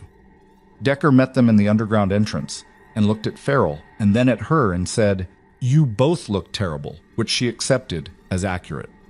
They got Farrell into a proper medical suite with a proper monitoring setup and a physician she actually trusted to manage the overnight watch, a military doctor named Vasquez, who had enough field experience that she didn't have to. Explain the compound's clearance timeline from scratch. She briefed Vasquez for 20 minutes, handed over her notes, and was in the middle of explaining the secondary autonomic window when Decker appeared at the suite door and said he needed her. She held up one finger, finished the briefing, then followed Decker into the corridor. "They found something in Volk's files," he said, walking. "Something beyond the financial transfers and the badge records." She followed him to a conference room where two analysts were working at laptops, and Voss was standing at the head of the table, looking at a document on a screen. "Sit down," Voss said. She sat. "Volk has been maintaining records," Voss said. "Detailed records. Patient outcomes, admission data, medication logs." Across 14 months, he turned the screen toward her. He has been tracking which interventions produced which results on specific individuals. Individuals who appear on a list that Blackridge provided. She looked at the screen. The document was formatted like a clinical outcomes log: dates, case numbers, medications administered, results. The results column used clinical language. Adverse outcome. Procedure complication, natural deterioration. Clean, neutral, professionally appropriate language that meant something entirely different when you understood what you were reading. "How many?" she asked. "Confirmed 4," Decker said from the doorway. "Possible. 9 more." She looked at the screen for a long moment.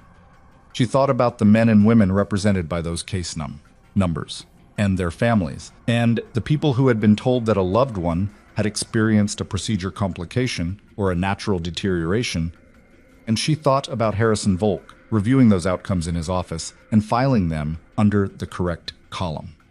She pushed the screen back. "His press statement this morning," she said. "The interview. How widely did it run?" "Local affiliates picked it up," Voss said. "Online it's been shared significantly. His framing the reckless nurse, the unidentified compound, the induced cardiac arrest. It's the version most people who followed the story today have." "I want to be in that room when you show him what you have," she said. Voss studied her. "That's not standard." "I know it's not standard," she said. "I'm not asking as a standard thing." He held her gaze for a moment. Then he nodded. Harrison Volk was in a federal holding room 2 floors below. He had been there for 4 hours. He had a lawyer, a good one, the kind of lawyer that people retain before they need lawyers, which was itself a piece of information, and he had said nothing of substance since his arrest. He was dressed in the clothes he had been wearing at the hospital, minus his white coat, and he looked like a man who was managing a situation rather than a man who believed the situation was unmanageable. That quality, the managerial composure, the sense that he was still operating from a position of some control, was intact when Voss and Decker entered the room with two federal investigators, and Mara came in last and sat against the wall where he could see her. He looked at her. Something in his expression moved. "Dr. Volk," Voss said, sitting across from him. "We're going to go through some documents with you. Your attorney has copies." The lawyer, a lean, careful man who had clearly been in rooms like this before, looked at the folders being placed on the table with professional wariness. Volk looked at Mara. She looked back. She didn't perform anything with her face. She just looked at him the way she had looked at him in the trauma room this morning, with the specific level quality of someone who was not going to be managed. "The wire transfer records," Voss said, opening the first folder.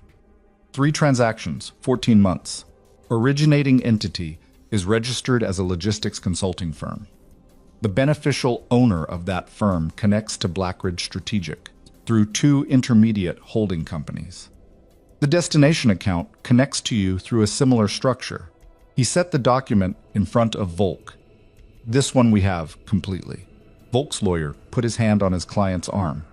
Volk looked at the document and said nothing. "The badge access records," Decker said, sliding the second folder across. 14 irregular credential generations from your administrator login over 8 months. The individual apprehended at Hartwell Regional this morning has provided a statement in perpetuation confirming that the badge he carried was provided through a contact at the hospital. He has identified that contact." He paused. "He identified you." The composure held, but she could see its edges now, the specific quality of held composure under sustained pressure, the way it becomes visible, precisely because it is being maintained rather than simply existing. "The outcomes log," Voss said. He placed the third folder. This one landed differently. She watched Volk look at it and understood from the micro-movement in his face something in the area around his eyes, a tightening that he couldn't completely suppress, that he had not expected them to have this. He had expected the financial records, possibly. He had anticipated the badge issue. But the outcomes log was something he had kept in a system he believed was secure, in a format that had no obvious connection to anything actionable, and the fact that it was in a federal folder on a table in front of him reorganized the geometry of his situation in a way the composure could not fully absorb. 4 confirmed, Voss said. 9 additional cases under review. Volk's lawyer said quietly, "I need a moment with my client." "You have it," Voss said. He stood. Decker stood. Mara stood last. She looked at Volk one more time before she left the room. Was looking at the outcomes log. His hands were flat on the table. The composure was still there technically, structurally, but it had the quality of something that was being held together from the inside by effort rather than by any inherent integrity. She walked out.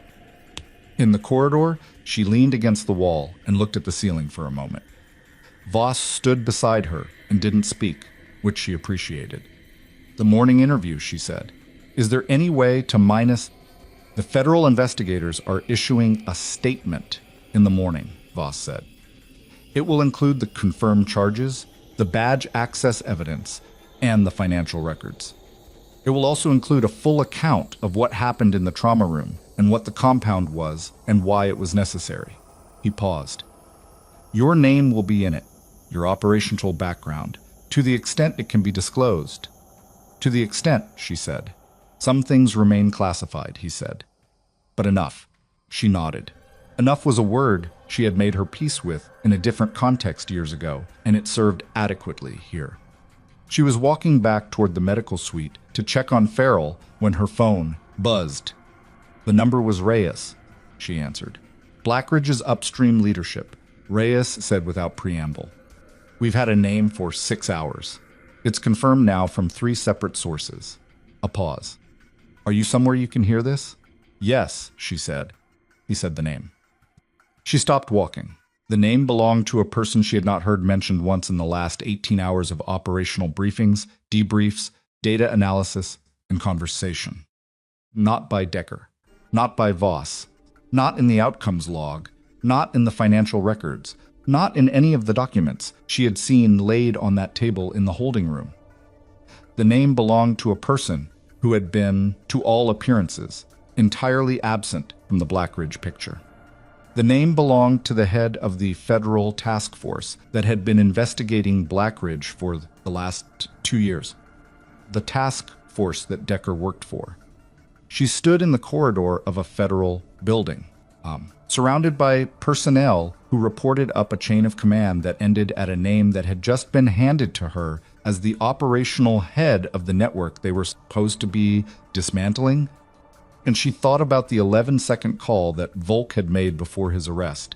And she thought about the facility's location being compromised 6 hours after it was supposedly established. And she thought about Decker's expression in the room when the financial records were placed on the table watching Volk rather than the documents, his attention on the wrong thing. She thought about the text message on the vehicle. They know you moved him.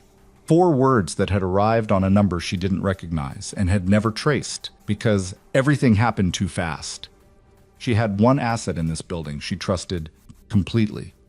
She turned and walked back to the medical suite at a pace that was not running. Vasquez was at the monitoring station when she came through the door. Farrell was asleep. His pressure on the monitor read 94/63 better, meaningfully better, the curve of the night moving in the right direction. She crossed to Vasquez and spoke directly into her ear. I need you to listen to me very carefully, she said, low, and I need you to not react to what I'm about to say. Vasquez went still in the way of someone who has heard that sentence before, under conditions that required the instruction to be taken seriously. Farrell needs to be moved again, Mara said. In the next 15 minutes, without Decker knowing. Vasquez looked at Farrell's monitor. She looked at Mara. She was making the calculation, the clinical risk of another move against whatever Mara's face was telling her about the alternative. His pressure. Vasquez started. I know, Mara said. We manage it on the move. She held Vasquez's gaze. I wouldn't ask if there was another option. Vasquez was quiet for 3 seconds. Okay, she said. Mara went to Farrell's bedside and put her hand on his shoulder and shook once, gently. His eyes opened immediately, the reflex of someone who had spent years sleeping light. We're moving, she said. He looked at her face. Now, he said. Right now. He didn't ask why. He had known her long enough to know that if she said right now in that particular tone, the reason would become clear shortly and arguing about it would cost time they didn't have. She was disconnecting his monitor leads when she heard footsteps in the corridor outside the suite, not the casual footsteps of personnel going about their work, but the deliberate footsteps of someone moving toward a specific destination with a specific purpose, and the footsteps were not alone. She counted 4 sets. The suite had 1 door. She looked at Vasquez. Vasquez looked at the door. Farrell had his feet over the side of the bed. The handle moved. The handle turned. Mara made the decision in the time it took the door to open 3 inches, not a panicked decision, not a calculated one, something faster than either. She crossed the 4 feet to the supply cabinet on the suite's east wall, pulled it open, and had Vasquez's crash kit bag off the lower shelf and in her hand before the first figure came through the door. There were 3 of them. Not 4. She had miscounted the footsteps in the corridor, or 1 had stayed outside, which was worse because it meant the exit was covered. They were in federal building credentials and civilian clothing, the specific combination that had been unremarkable to her an hour ago and was entirely different now. The first one through looked at Farrell on the bed, and then at Mara, and then at Vasquez, and his hand moved toward his jacket. Mara threw the crash kit bag. nodded him past him at the doorframe, hard enough to make a significant sound and draw his eyes for the half second she needed. She covered the distance while his attention was fragmented, got inside his reach, and did the thing she had done in Farrell's hospital room 14 hours ago, but faster, this time, with less hesitation, because the body retains what it practices, and she had been practicing this particular set of responses since she was 22 years old in a program that nobody at Hartwell Regional had known existed. He went down. Not unconscious, she didn't need unconscious. She needed time. The second man was faster. He had his weapon clear of his jacket by the time she turned, and she was calculating the geometry of the room. Farrell behind her, Vasquez to the left, 2 meters of open floor between her and the gun when Farrell moved. He came off the bed with the particular quality of a man running on something beyond his current physiology. The reserve that the body produces when the alternative is unacceptable. He was still in a hospital gown with an IV line capped on his forearm, and his blood pressure was medically insufficient for this kind of exertion, and none of that mattered because he hit the second man from the side at a trajectory that hadn't been anticipated, and the weapon discharged into the ceiling, a single shot that was very loud in the enclosed space and brought plaster dust down on all of them. The third man grabbed Vasquez. She heard Vasquez make a short, sharp sound, not a scream, a tactical vocalization, the kind that comes out of people who know that being grabbed from behind has a specific physical solution if you respond in the first 2 seconds before the hold is established. Vasquez did not know that solution. She was a military physician, trained and competent, and this was not her domain. Mara made the 3 steps across the room, and the third man released Vasquez and redirected to Mara, and she let him redirect because redirecting to her was correct. She was the problem in this room. She was the one who understood what was happening and why, and getting him to commit his attention to her was the most useful thing anyone in the room could do right now. What followed was not clean. It was not efficient in the way of a training demonstration. He was larger than her, faster than the first man, and he had training, real training, not security theater. She took a hit to her left shoulder that sent a bright spike of pain down to her elbow and made that arm go briefly unreliable. And she worked around it the way she had learned work around damage in situations where stopping to acknowledge it was not available. She got him against the equipment rack with enough force that something expensive sounding broke behind him. And then Farrell was there still on his feet, barely, the gray in his face now, the color of old ash, with the second man's weapon. And the third man looked at the gun and made the reasonable choice. The whole thing took 41 seconds. Her shoulder was sending signals she was going to have to pay attention to shortly. Farrell was holding himself upright against the wall, with one hand flat on the surface, and his breathing was the breathing of someone whose cardiovascular system was registering a formal complaint about the last 40 seconds. Vasquez was checking her own forearm, where the third man had grabbed her and would have a bruise by morning. Okay, Mara said, to no one specifically, and all of them generally. Farrell looked at her. You're holding your arm wrong. I know, she said. Can you stand without the wall? He pushed off the wall and stood, swayed once, steadied. Yes. Vasquez, we need restraints, and we need them in the next 60 seconds, and then we need a different exit from this building than the one I came in through. Vasquez was already moving. She used zip ties from the crash kit on all 3 men's wrists, ankles, the professional application of someone who had done this before in conditions she was not going to describe, and then she took the weapon Farrell was holding and looked at him and said, "Can you actually shoot that accurately right now?" "Probably not," he said honestly. "Then give it to me." He did. Vasquez found them a service elevator that opened onto a loading dock on the building's west face. They used it. The loading dock had a security camera that Mara disabled with 30 seconds of attention to its mounting bracket and wiring, and then they were outside in the pre-dawn cold of a Nashville morning. the sky beginning its shift from black to the deep gray blue that preceded actual dawn. And she had a man with suboptimal blood pressure, a physician with the bruising forearm, and a weapon she was not licensed to carry in civilian life. She called Reyes. "I need extraction," she said. "West loading dock. The building is compromised from the inside. I need someone who isn't connected to Decker's chain of command." A pause. How compromised his direct supervisory structure leads to Black Ridge. The pause was longer this time. "Give me 8 minutes." "Make it 6, she said. She looked at Farrell. He was leaning against the dock's concrete wall with his eyes open and the set of his jaw telling her he was managing something considerable. His pressure is dropping. 5 minutes, Reyes said. "Don't move." She sat Farrell down on the dock's edge with his legs hanging and took his pulse with her fingers, 94, irregular, and looked at the capped IV line on his forearm and made the calculation that she had been making all night. The continuous rolling assessment of what his body needed against what was available to give it. "Talk to me," she said, "about something that isn't this." He looked at her sideways. "Seriously? Your heart rate is doing something I don't love, and I need it to come down. Talk." He was quiet for a moment. Then he said, "I had a dog.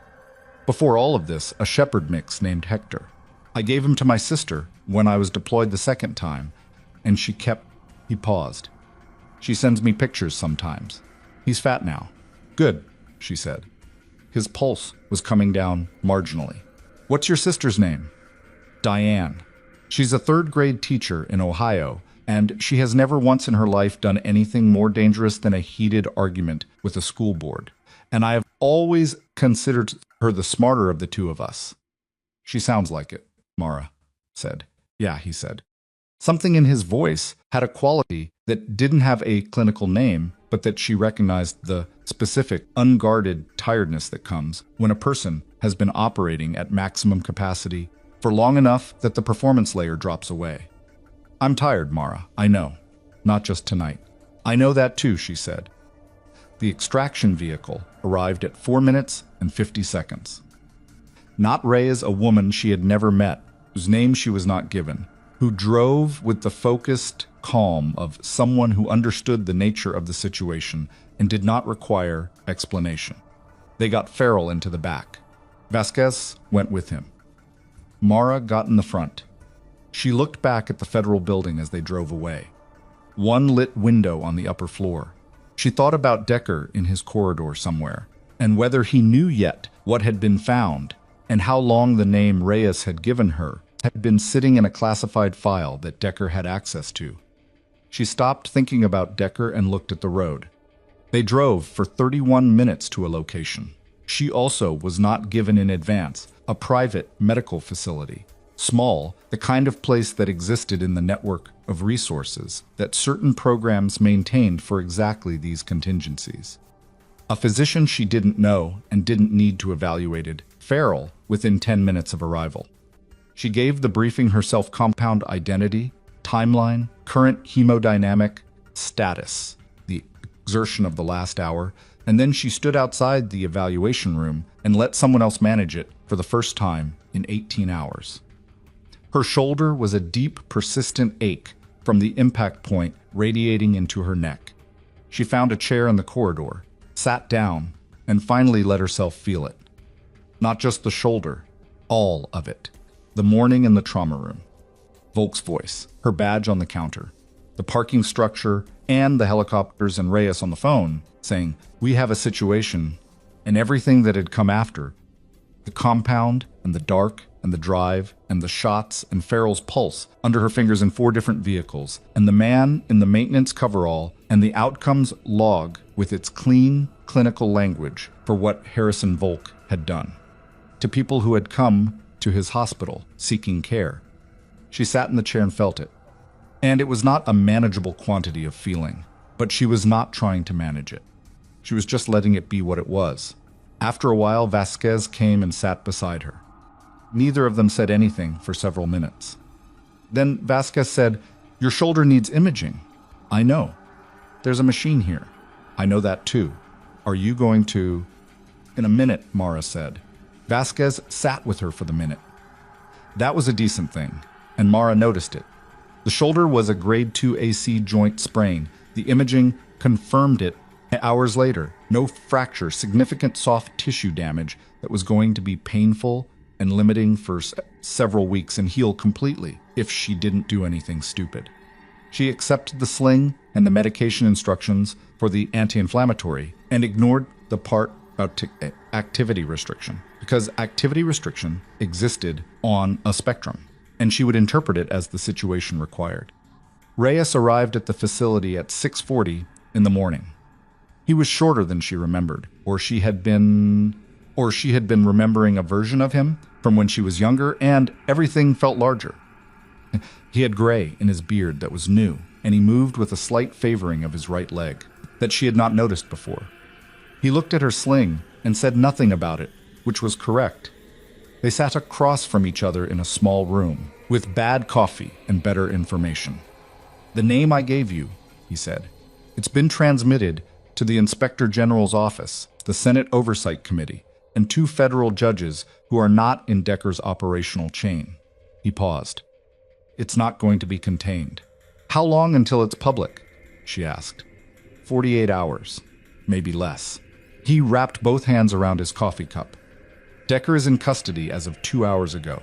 The 3 men from the medical suite, we have their identities.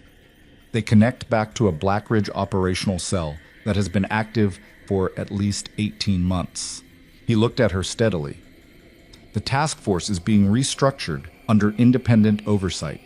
Every case they've touched in the last 2 years is under review." She absorbed this. Volk, still in federal holding. His lawyer tried for bail this morning. Denied. Reyes paused. The charges were expanded overnight. The outcomes log added 4 counts of second-degree murder to the conspiracy and attempted murder charges.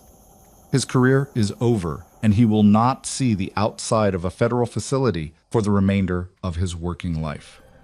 She thought about the outcomes log, the clean, clinical language, adverse outcome. She thought about 4 people and their families, and the specific cruelty of dying in a place that was supposed to protect you from exactly this. "The press statement," she said. "Going out at 9 this morning." He met her eyes. "Your name is in it. Your service record, to the extent of what can be disclosed. What you did in Trauma Room 1 yesterday morning, and what the compound was, and why Volk's sedative would have killed the patient." He paused. "The statement characterizes your suspension as wrongful and your intervention as the action that preserved Captain Farrell's life and initiated the sequence that exposed the Blackridge network." She looked at her coffee. "How do you feel about that?" Reyes asked. It was the kind of question he did not ask casually. She thought about it honestly. "I don't know yet," she said. "Ask me in a week." He nodded. That was an answer he understood. At 9:07 that morning, the federal statement was released simultaneously to 7 major news organizations. She read it on her phone in the corridor of the private medical facility, sitting in the same chair she'd occupied for the last 2 hours, her arm in its sling, her coffee cold beside her. The statement was 4 pages.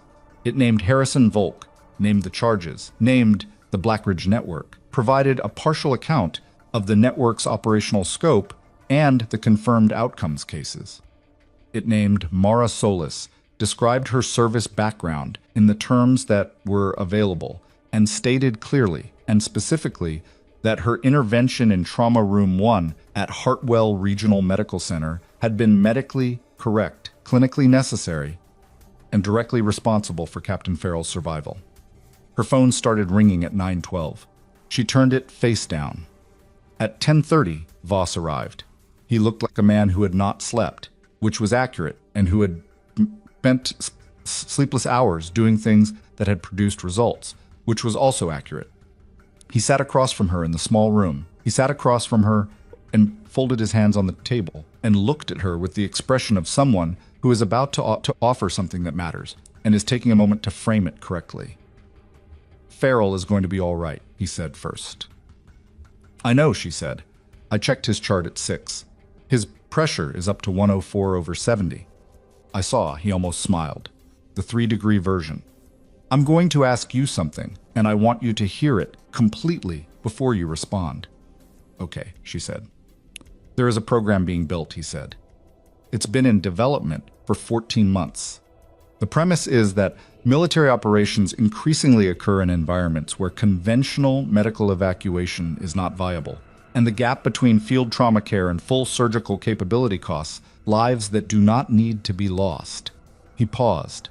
The program would develop a unit of personnel with combined tactical and advanced trauma capabilities. The ability to operate in hostile environments, manage complex casualties, and make clinical decisions under conditions that would not exist in any civilian or conventional military medical context. He looked at her steadily. We need someone to build the training architecture, the clinical protocols, the personnel selection criteria. Another pause. Someone who has operated at both ends of that gap. Someone who understands what the gap actually costs. She was quiet. You would have full latitude on the program design, he said. Staffing decisions, training methodology, clinical standards. It reports directly to a chain of command that does not include anyone connected to Decker's former structure. He paused one more time, and you would not be anyone's floor nurse. She looked at her hands on the table.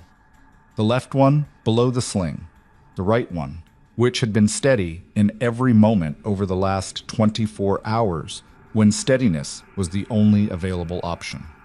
She thought about the back corner of the break room, and 3 years of last name address, and the specific quality of being looked through rather than at.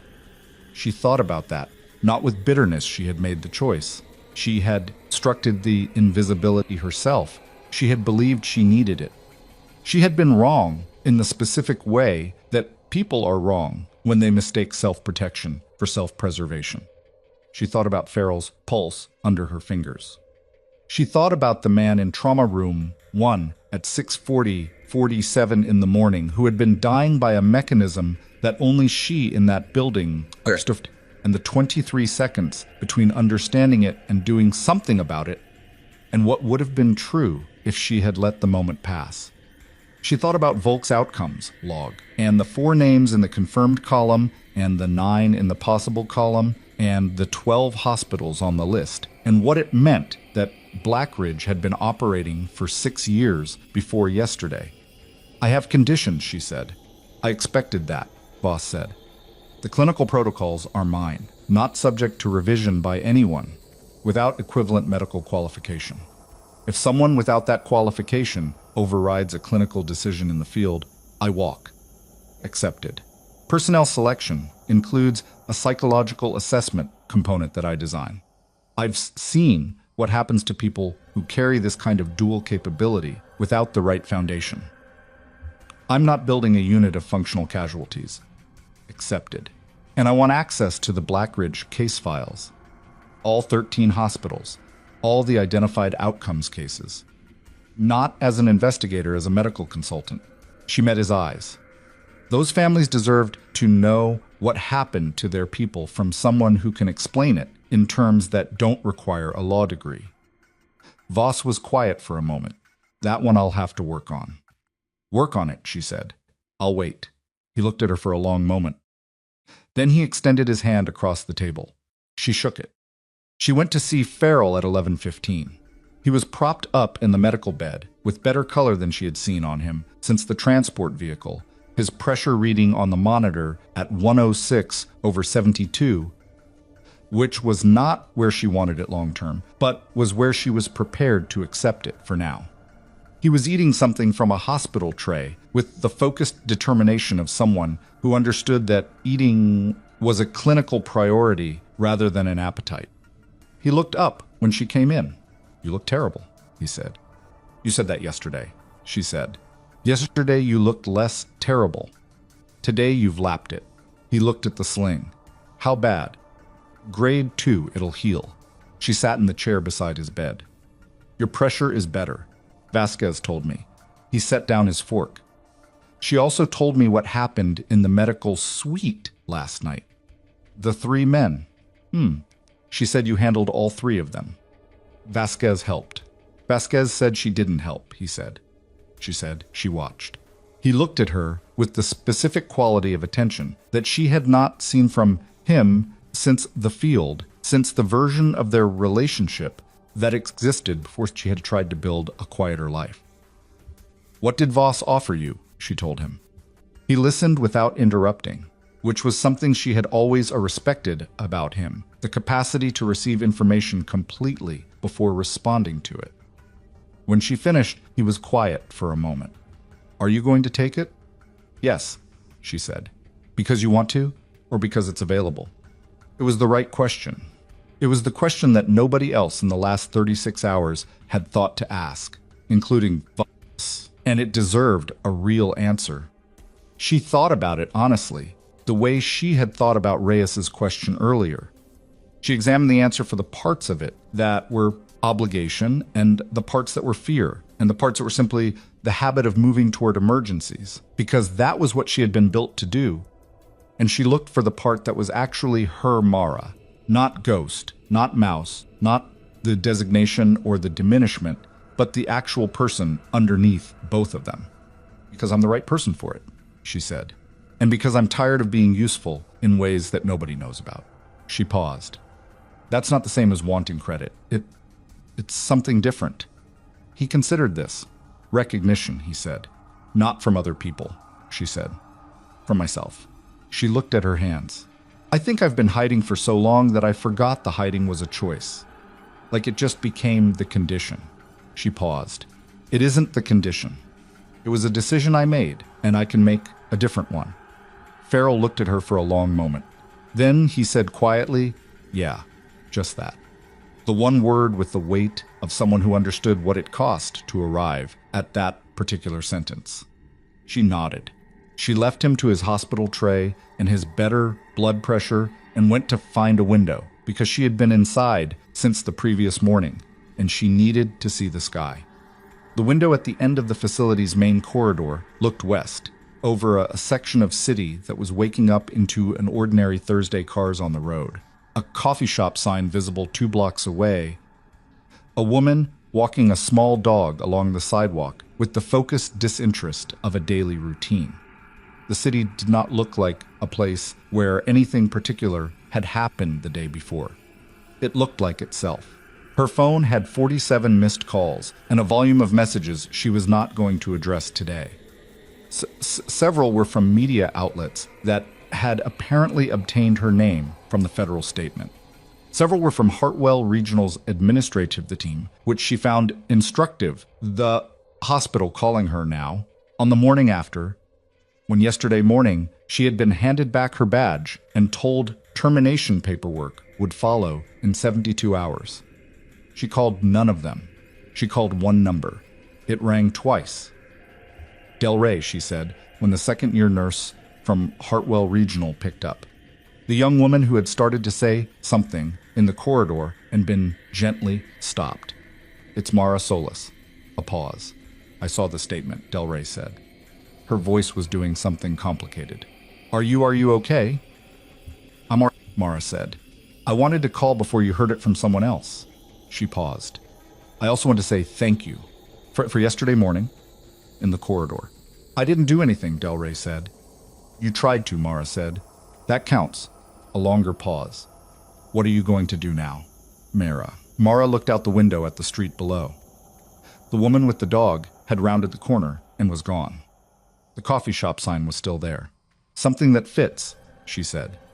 The federal press conference happened at 2 in the afternoon, and she watched it on a laptop in the facility's small common room, with Vasquez beside her and Ray standing in the doorway.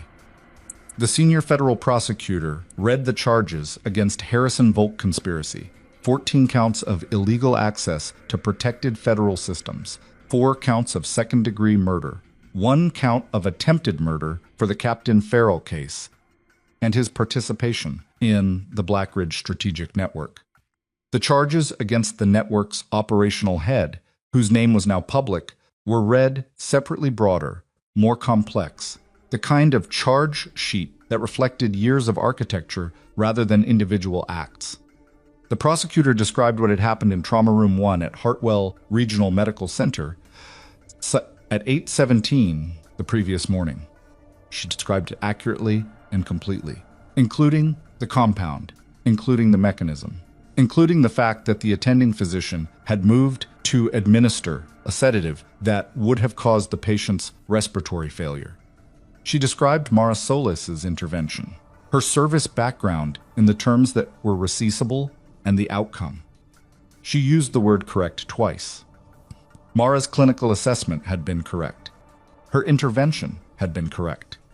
The statement that Volk had given to the local news outlet the previous morning, the reckless nurse, the unclear background, the induced cardiac arrest, was addressed directly and specifically characterized as false.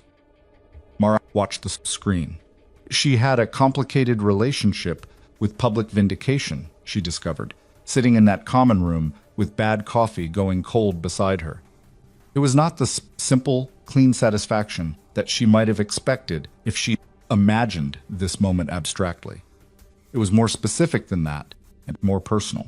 And it arrived alongside the memory of 3 years of the back corner of the break room, and the last name address, and the particular look on Volk's face when he had said she is a floor nurse, as if that was the same thing as saying she is nobody.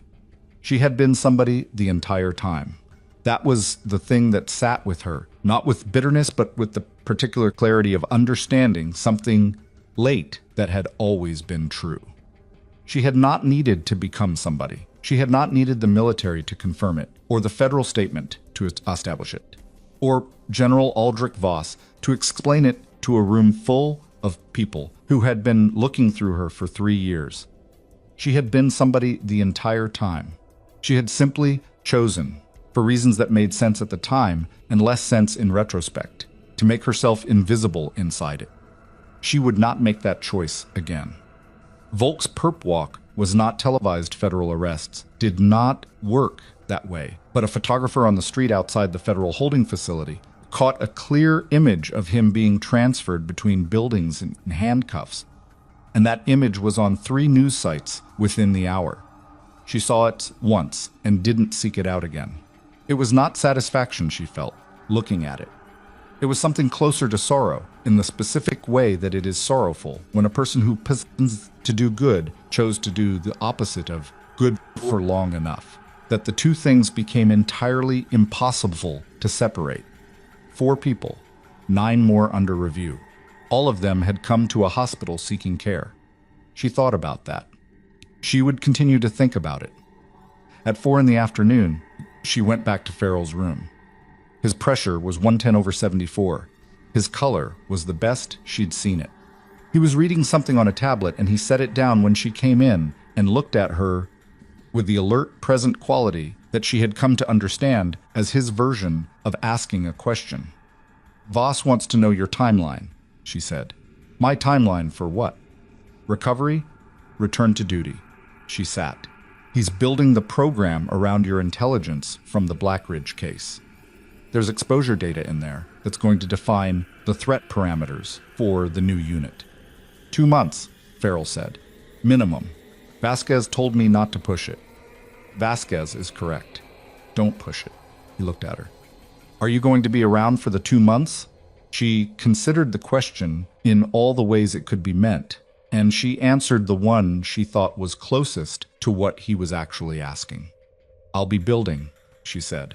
"The training architecture, the protocols. There's work to do before anyone's ready for personnel selection." She paused. "So yes, I'll be around." He nodded. Something settled in his expression. She stood to go. Then she stopped because there was a thing she had been carrying since the corridor outside the holding room the previous night, since the moment Reyes had given her the name, and she had felt the floor shift, and she had not yet put it down. "You trusted me with your life yesterday morning," she said, "without telling me that's what you were doing." "Yes," he said. That was a significant thing to do. "Yes," he said again. She looked at him for a moment. "Next time, tell me." Something around his eyes shifted, not quite a smile, and not quite its absence. "Okay," he said. She walked out. The evening came in quickly. The way winter evenings did the light going gray and then gone between 4 o'clock and 5, the temperature dropping with the speed of a season that had no patience. She stood outside the facility's rear entrance for 20 minutes in the cold, with her good arm crossed over the sling and her face turned up slightly, and let the air work against her skin, which was not a medical intervention and was not a tactical decision and was simply a thing she needed. She thought about the program Voss had described.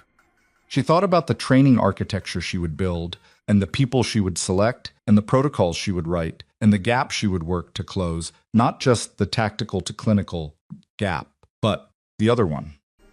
The one between what people were capable of and what they were permitted to believe about themselves. She had some relevant expertise there.